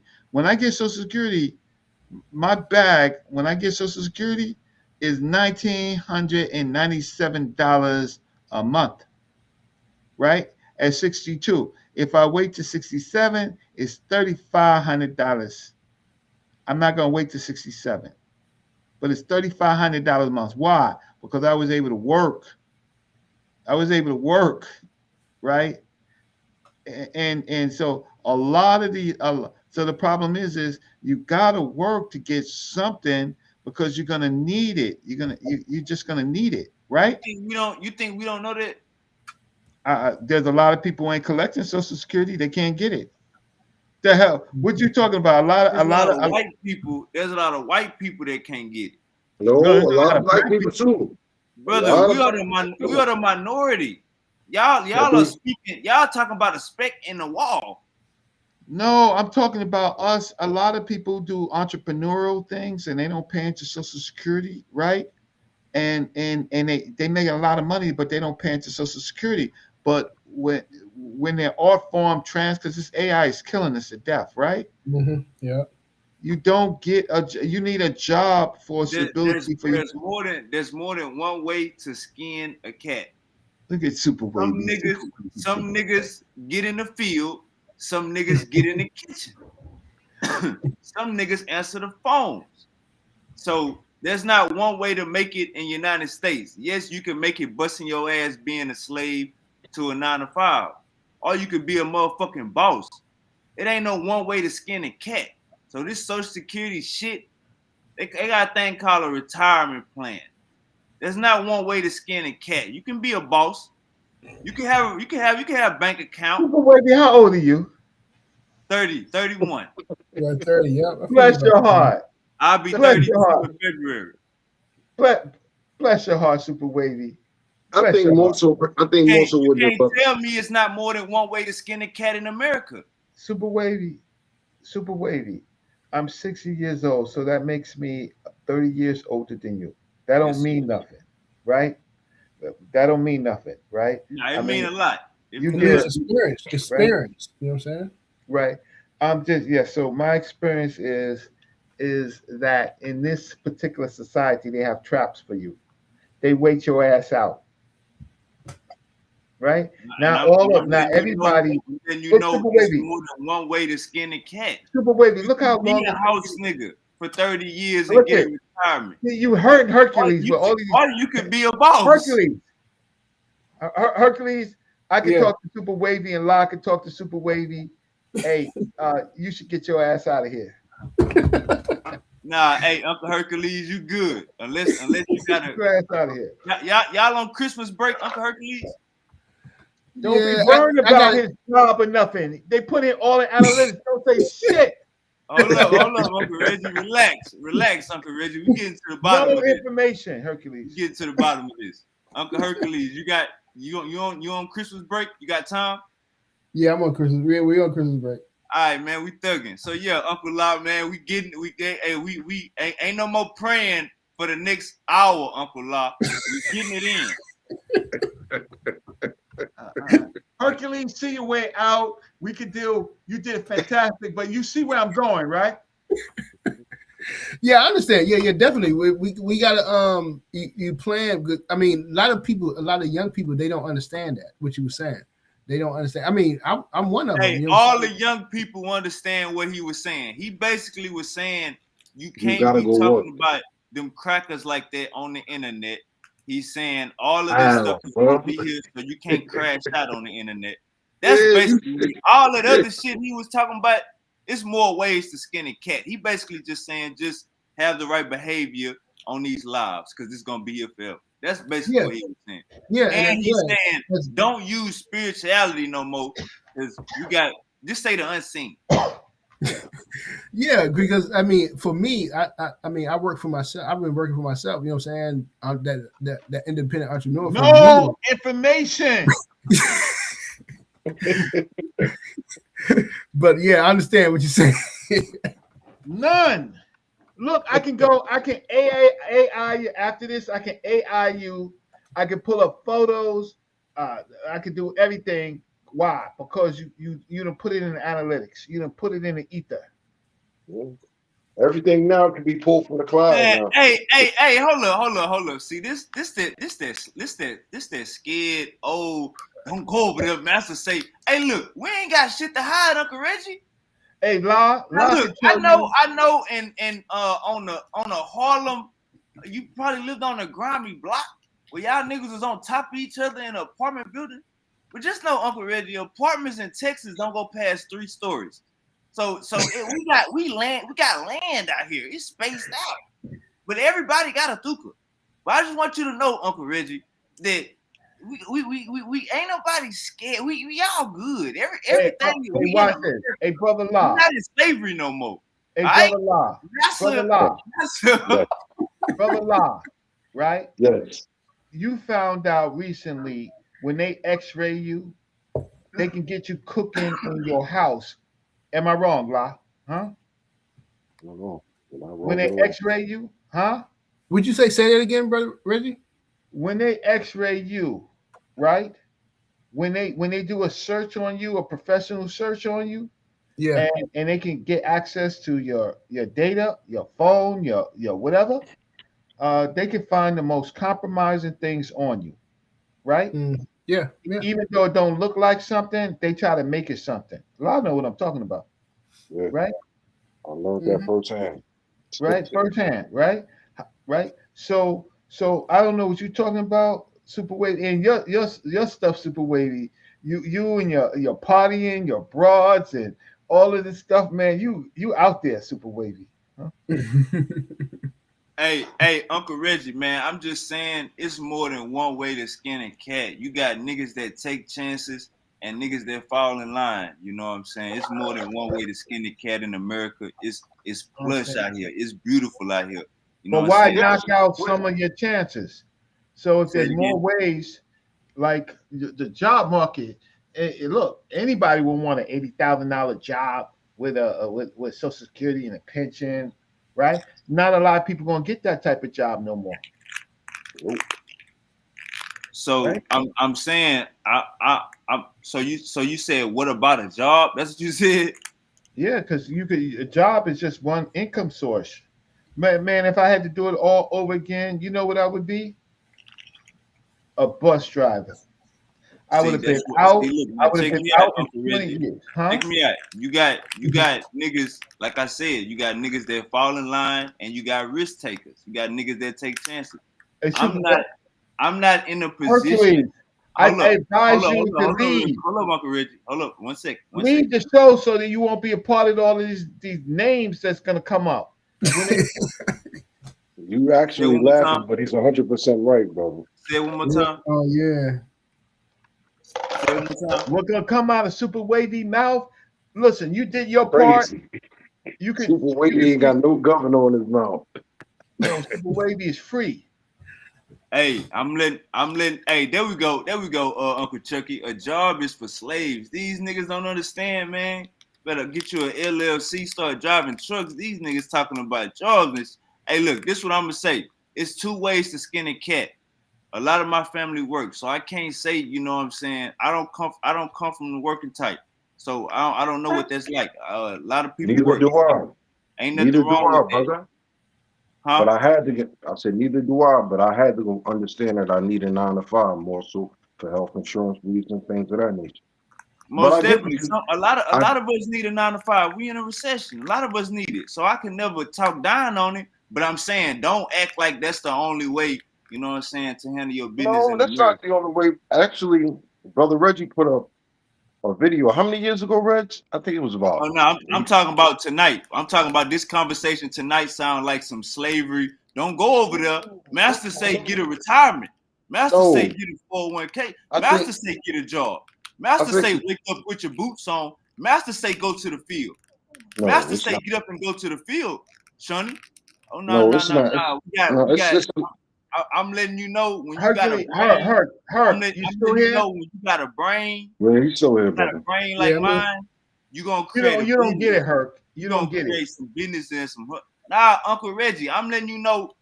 You got nobodies and you got somebodies. I'm not a nobody, so I We can't. ain't talking about you. Not, We're talking about. Hold up, Uncle Reggie. Super Wavy is not speaking. I can't just go along with you. Even with you, Uncle Live, you understand what I'm saying? Then you should be quiet, because this between somebody saying like that. Hold up, Uncle Reggie. I'm letting you know it's more ways to skin a cat than one in America. How many people hold up, mute out. I'm letting you know it's more ways than one to skin a cat in America. If Uncle Live agree with me, he shouldn't be agreeing with your old ass no more. That's what I'm saying.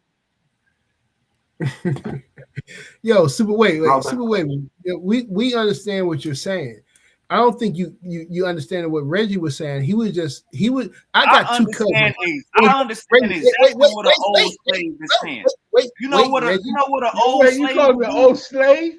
Soon as you pass that, soon as you try to get an extra apple, you know the slave, you know master coming. Nah. Listen, bro. You get an extra banana. You get an extra banana. Master gonna get you. Hey, Uncle Reggie, I'm letting you know. The niggas in Harlem, Diddy didn't have your mind. Hold up, Uncle Reggie. Diddy didn't have your mindset. Diddy thought bigger than you. So when Diddy thought bigger than you, he didn't think how you thinking right now. And I'm letting you know I don't think how you think. You have to also take into consideration, Super Wavy, is that Diddy's not even from Harlem. He's from Mount Vernon. Nah, he lived in Harlem. He claimed Harlem. He lived in Esplanade. He's from Mount Vernon. He's from Mount Vernon. No, he lived in Harlem. He lived in Esplanade for a while. He can rep Harlem. Yeah. Right now. Look at Wavy. Listen. Listen, Wavy. Listen, I got two cousins that work in cybersecurity. Both of them motherfuckers ain't online, and they explain to me why. So I understand what Brother Reggie is saying, and I understand what you're saying as well. You explaining to Brother Reggie like, listen, man, we could get it any way we want it, and then the question becomes, as me as I was saying, the question becomes is like, at what point do we stop? I guess I don't know. I'm trying to think of I can't think of a better word. At what point do we stop bootlicking? For white people, to advance ourselves. You know what I'm saying? But at the same time, we got to take care of yourself. But at the same time, you still got to you got to work for this motherfucker. You know what I'm saying? Because we don't have the industry set up for our own people. You know what pisses me off? Is that fucking Indian people from India and Pakistan are over Super Wavy. I mean, sorry, her. That's why a boss don't put this stuff on there, man. That's why a boss will never talk down on the worker. A boss will never talk down on the worker because he know how it is. But you're not gonna be no worker saying, "No, brother, you only gotta work." No, sit your slave ass down.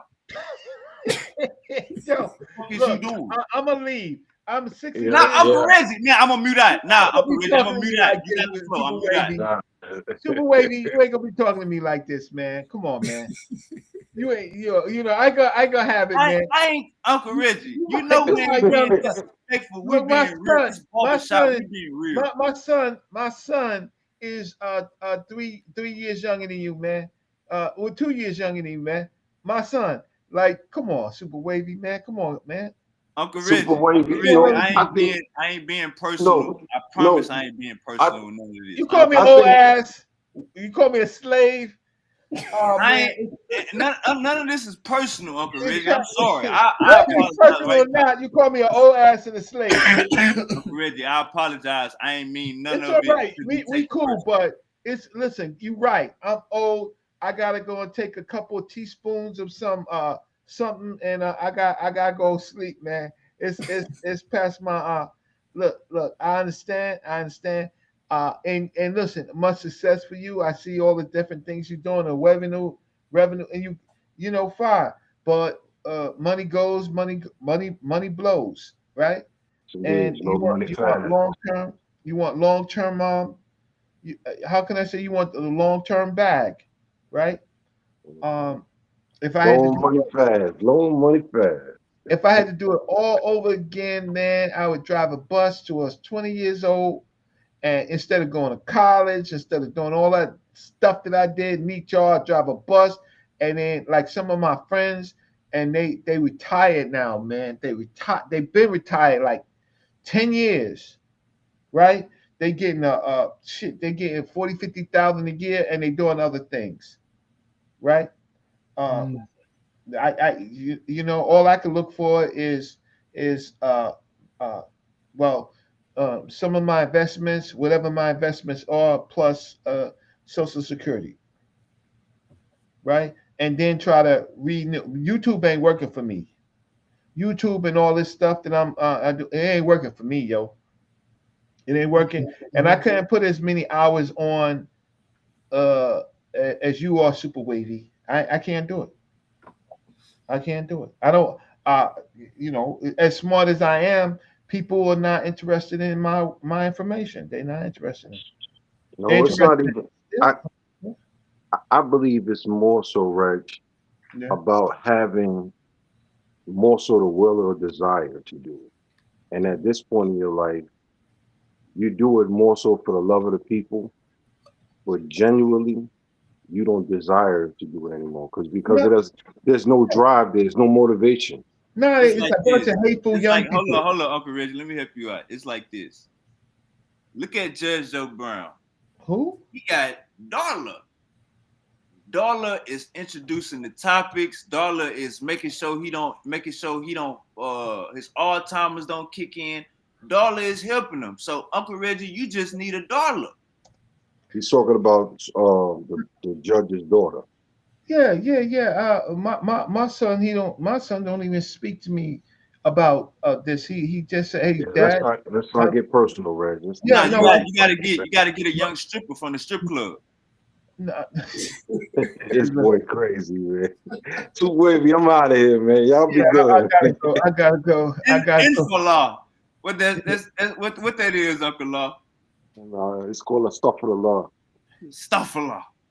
Yeah, I gotta go. I gotta Peace go. and blessings Hey, to y'all, man. Super Wavy, Yeah, thanks for yeah. letting me on. Hey, Get you a my dollar, brother Uncle Herc, Reggie. Get you a dollar. my brother Herc, just Yeah. just think about so many things, and if you want to come on, just just I try to give you some advice, and I give good advice, right? So I want to say good night. It's always fun to be on with Super Wavy, right? Who's calling me? Lars calling me. You gave us some great advice. You gave some great advice. I think Good night. Uncle Hercules. All right, brother. Good night. Hey, basically, I'm gonna say one thing I agree with Uncle Reggie on the advice that he had basically gave about the presentation. When he said that Africans didn't use spirituality to the 1950s, they use words like the seen and the unseen. And do you remember I asked him, do you believe in the unseen? And he basically was like, it's not a thing of belief. There's the seen and the unseen. And I think I narrowed it down. I said something like, do you believe, do you think the unseen is real? I think I asked him that. And he was like, yes, you got phenomena. So I think that's a bookmark to put right there. You know what I'm saying? Because we gotta agree that when we hear spirituality, we think of praying, crying, weeping, getting on our knees, submitting. We think of a whole bunch of, you know what I'm saying, like stuff that ain't got none of that is natural. You know what I'm saying? None of that is basically forces. You know what I'm saying? We think of spirituality, it's all man-made shit that we can do. You know what I'm saying? An angel got a head. You know what I'm saying? But if you're looking at it like the seen and the unseen, it kind of leaves a little bit more of a, I ain't gonna say it make it less spooky, because unseen shit is, you know what I'm saying, invisible shit. That's basically saying spirits is making it to where spirits is there. But how you feel about him saying that? I mean, yeah, I understand what you're saying. I think that for me, for me growing up, the word spirituality never. I mean, it never seemed like something spooky. You know what I'm saying? It just seemed like that. It always this concept visit in my mind of people just being connected to the nature. That's how I like growing up as a teenager. Thinking about spirituality, you being connected to nature, understanding that you are the same as nature. You the same as the earth. You're the same as the tree, the plant. You know what I'm saying? And that's what um, African spirituality is about. Is understanding that you are connected to nature, and you are the same. And today that we see that we understand that because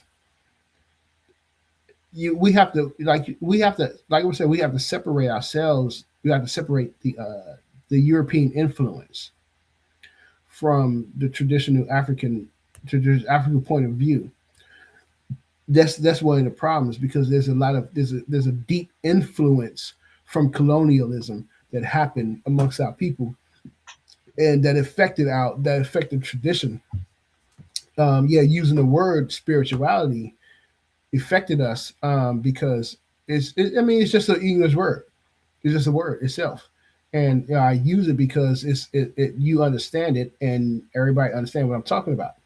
If you know what I'm saying, if I would have just said, I use the word a room. If I would have just said, all right, we need to talk about then the effects of understanding that the concept of a room, and today you have to break down a room, and so you have to break it down each and every time, because people wouldn't understand. Or what do you mean a room? What is a room? You know what I'm saying? And in Europe and in Ifa, a room is the spiritual realm. That's where Ama lives. That's where the deities, the Orishas, they live in a room. So I mean, we could use the African concepts, which we should be using. The only issue is that most people won't understand that. So then you have to always break it down. So is it? I mean, I don't have a problem with doing that. It's just that I was just trying to just make my point and get across and make deliver the information. So with You the know, spirituality, the elders, man. You know the elders. They gonna nitpick. They gonna, hey, you ain't put the toilet seat down. I mean, yeah, and they should, because the truth of the fact is that we should be talking right now in a African language to each other. We should be we should be communicating in Tree. We should be talking in Ga or something, because the is that's just the return, the reciprocity of us getting back, saying who we are. I'm saying? And you talking in English and translating everything and trying to understand everything in English I think is more of a more work to do. And then you got to understand. Then we have to say, oh well, in African language, there's this concept and this and that. But if we was already speaking Kiswahili or Tree or Ga, or Yoruba, there's no need for us to be like, well, this concepts and this and this and that. So that's the thing. We should already be speaking African language, but we don't. And we don't see that as a people here in America. Especially we talking to each other online and we try to communicate. The problem is that the Europeans, they spread their culture around the world, their virus culture around the world, and now we're all caught up into it. And so the only way we can relate to brothers from Cameroon, brothers from Mali, is in English. So we have to, we got to stick to, like, we got to decide. I think, we got to decide, like, let's learn. We all learn Tree. That make that a mandatory language for the youth. I tell my daughter that, you need, she's at university. I say, pick an African language to study, man, because it's gonna help us. And it's just, we got to recover. We was attacked, and we got to get back to who we are. And the question that we need to ask is, how long are we going to be riding white people's coattails? How long are we going to be riding the coattails of our enemies before we return to who we are? Before we were like, damn, this is fucked up, yeah? We can't be doing this. I mean, how many generations we got to go through this?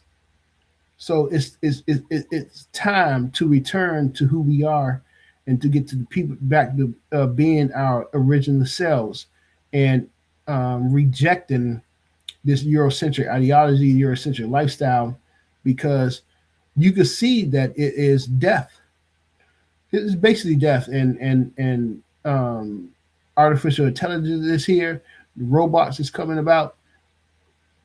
I've seen a study. What they did, they posted a study of, like, all the artificial intelligence, like ChatGPT, Deep Shark or Deep whatever, all the artificial intelligence platforms.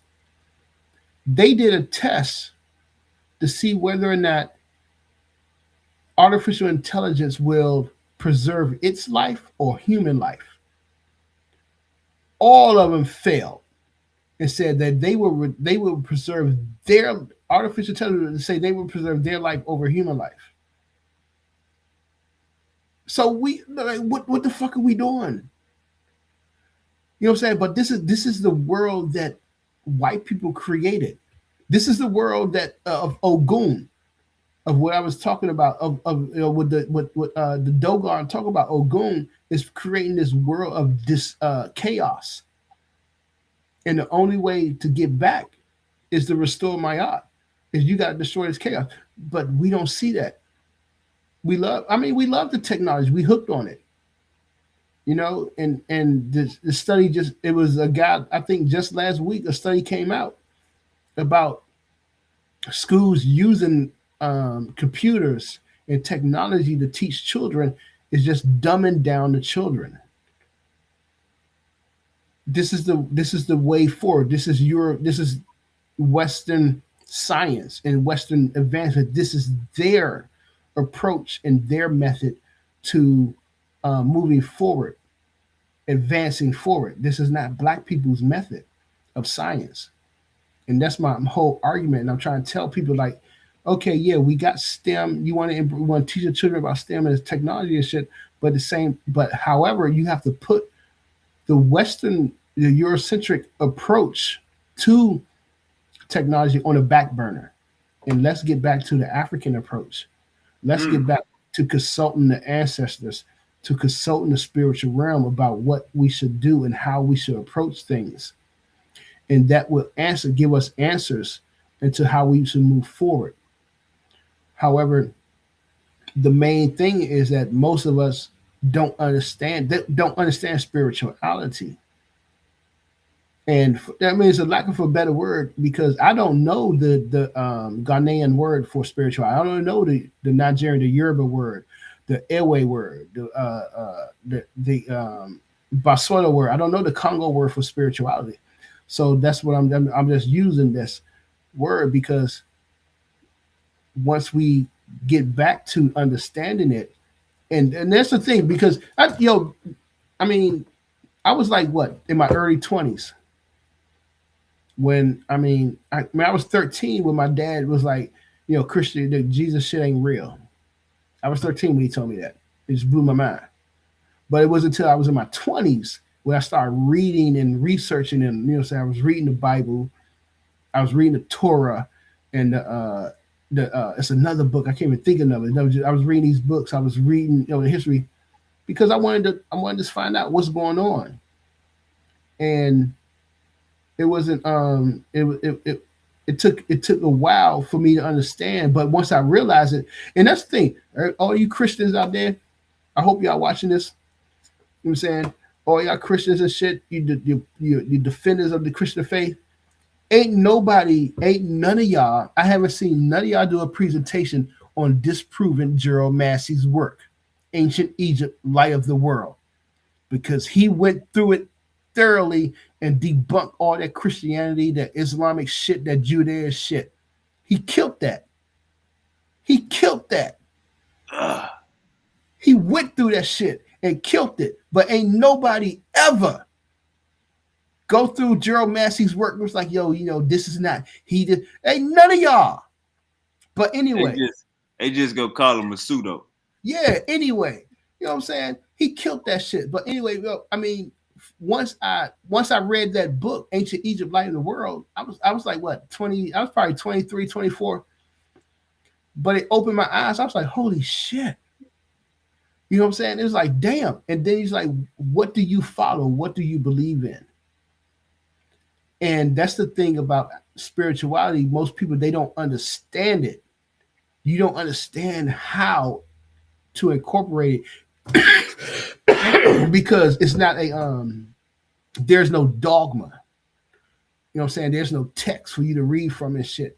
I had a friend, one of my good friends, he was saying that he's Muslim and he wanted to get into African spirit, but he told me, he's like, yo, I didn't know what to follow. He said there was nothing for me to follow. There was nothing for me to tell me. You know what I'm saying?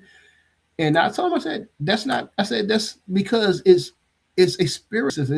It's not going to regulate, tell you that you should be doing this. Thou should not be doing. That's not how spirituality works, man. But he couldn't comprehend it. So he just followed Islam. He got back. What they say, everybody needs some rules to follow. Yeah. Motherfuckers rather have somebody telling them what to do than knowing right from wrong off of experience. And so that's the hard part about traditional African spiritual systems. And one thing that Marimba Army always say is that, being an African is hard. It is extremely hard because you gotta adhere to consequences. Whereas if you want to be a Christian, you want to be a Muslim, you can brush shit off. But they got consequences, they got rules and stuff like that. And that's one of the things I was trying to make clear is that African culture and European culture are complete opposites. So if you start thinking about everything in European culture, everything that we do, everything that's cool is complete opposite in African culture. And I know that from experience because I lived over there and I've seen it.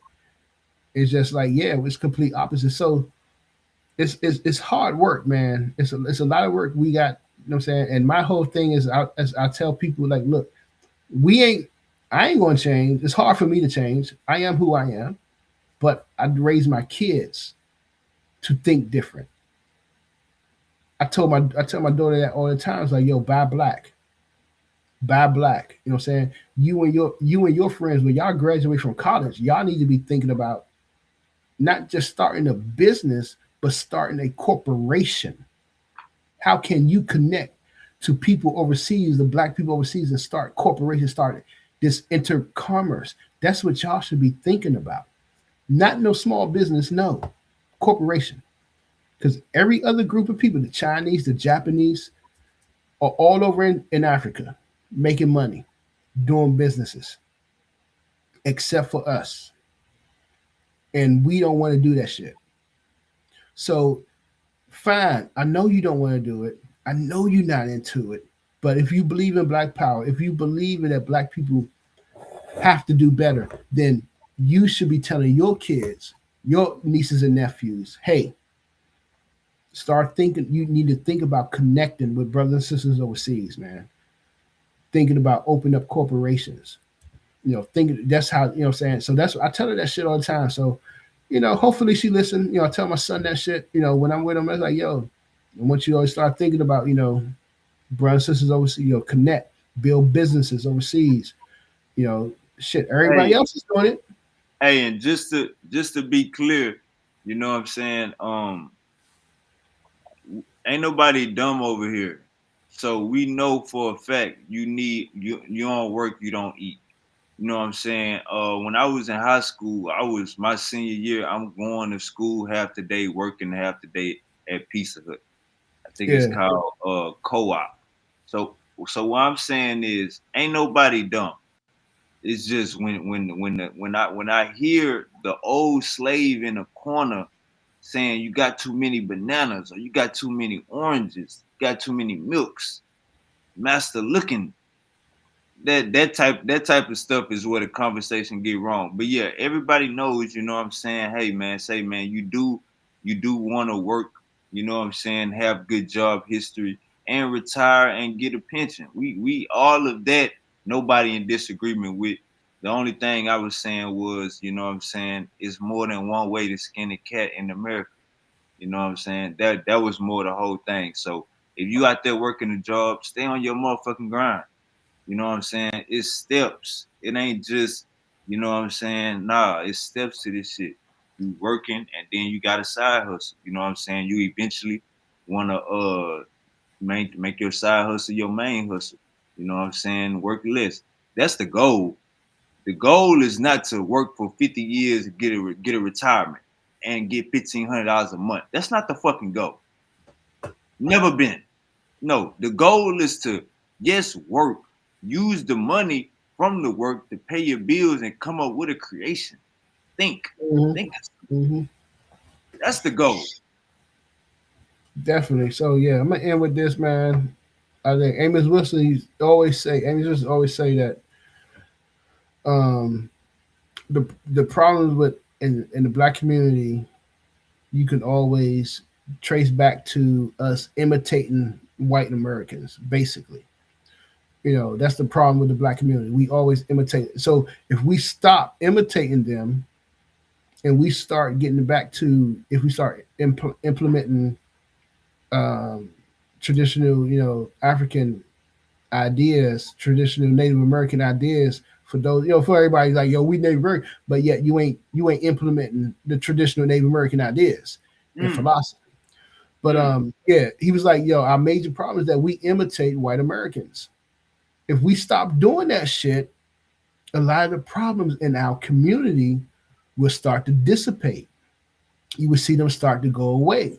And like you said, if we, you know what I'm saying, this whole, nobody, you know what I'm saying, nobody wants to be working all these years and this and that. That comes from white people. This whole idea, you got to work hard. You got to do this and do that. That comes from them because they created a society where you have to do that. But a loophole, a hamster running on the wheel. Yeah, they created that shit. So I mean, it's gonna be. I think it'll be hard. Not you 60 years old. You couldn't even enjoy $1 million how you want to. You can't fuck a bitch how I can fuck a bitch. No, that's why you bust your ass. You know what I'm saying? Your first 50 years. My bad, Uncle Hercules. My bad. I just think it'd be hard for us to separate. It's hard for us to separate from this society, right? Because it's ingrained in us. You know what I'm saying? Everything is ingrained into us. So I think, like I said, we got to start looking like the Amish, completely separation. You have our own schools, our own television shows, our own music shit, and just like we only interact with the rest of the country when we need to make commerce or business, whatever. But basically, it's gonna be hard, man. It's gonna be hard for us because of course, you got a lot of coons. They love white people. They don't want to separate. They love Western culture. They don't nah, nigga. What you talking about, man? This America. Motherfucker die for our freedom, man. What are you talking about? Shit. Don't you know? You won't celebrate Veterans Day? What are you talking about? Like, shit. Facts. I used to post on Facebook all the time, like every year, like, nigga, tell me one point in my life when these motherfuckers died for my freedom. Tell me when Saddam Hussein was threatening me. Right. Let me know. I had to stop posting that shit because I had a lot of friends and family members that was in the military and shit. Right. But I'm like, nigga, y'all brainwashed, man. Nah, hey, this the thing. Let's keep it all the way 100. This the thing. The truth is our only ally. So if you take the truth disrespectful, then that's your fault. By today, everybody that's in the military that's black supposed to be doing it for a hustle, because you're gonna get a free house and a free car, truck when you get out. So that's supposed to be the goal right there. Is the hustle. You know what I'm saying? It ain't supposed to be this. Nah. We ain't fighting. Nah. It's the hustle. They giving you free money, free education. You're gonna get a free house. You're gonna get a free truck, big ass Dodge, whatever you want. When you get out of this motherfucker, it's a hustle. That's what instead of this prison pipeline shit. That's the way, the hustle. You know what I'm saying? But I understand, and let me say this: the truth is our only ally. We in 2025. Everybody know what's going on. You know what I'm saying? So Uncle Hercules can pop his shit how he want to pop his shit. Yeah, I mean, bro, you can't be mad at us for telling the truth. Yeah, it's 2025, but shit, not everybody know what's going on. A lot of these niggas still sleep. They still sleep. Man, Uncle Hercules, a lot of these niggas scared, man. That's what it is, man. They scared of Master. Master gonna do this. He did it 30 years ago. He gonna do this. Nah, Master gonna stay in his fucking place. He can't even see us. We only 13%. You're right. Yeah, they scared. There's a lot of people that are scared. They just don't want that smoke. They don't want that label. They don't want to stand up. And it's like, nigga, when do we stand up? When we gonna bring an end to this shit? If you all scared, come on, man. The next show we got to do, because you said take them out of the school system. So the next show we got to do is alternatives, and how do they still get a fair opportunity going to college? They got to be our next show. Yeah, right. Yeah. We got to do that. Yep. Because saying I mean, this like I'm on my second year working in a public school, but as I guess you could say I'm an outsider, looking in, and I'm just looking like, we got to do better than this, because this shit is detrimental to us, and the shit ain't gonna change, then we know it ain't gonna change because they got it designed to where it's benefiting them and not us. When I and I'm gonna tell you how you right. When I graduated high school, I didn't know about Stokely Carmichael. I didn't know about Malcolm X like that. I didn't know that much about Martin Luther King. I didn't know that much about Dr. Khalid Muhammad. I didn't know that much about my boy I ain't know that much about none of these cats. You know what I'm saying? So you gotta go, you gotta get and you're not gonna learn this in college either. You gotta learn this outside, on Google and YouTube. Elder say purchase this book.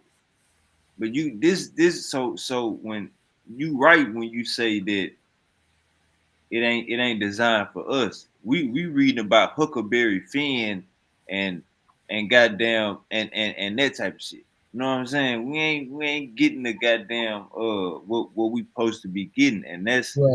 like that's why the next show gonna be powerful, man. Right. All right, brother Wavy. About to head out, Yeah. man. Peace to you, Uncle Hercules. Great show, great show. All right, bro. Have a good night. You too.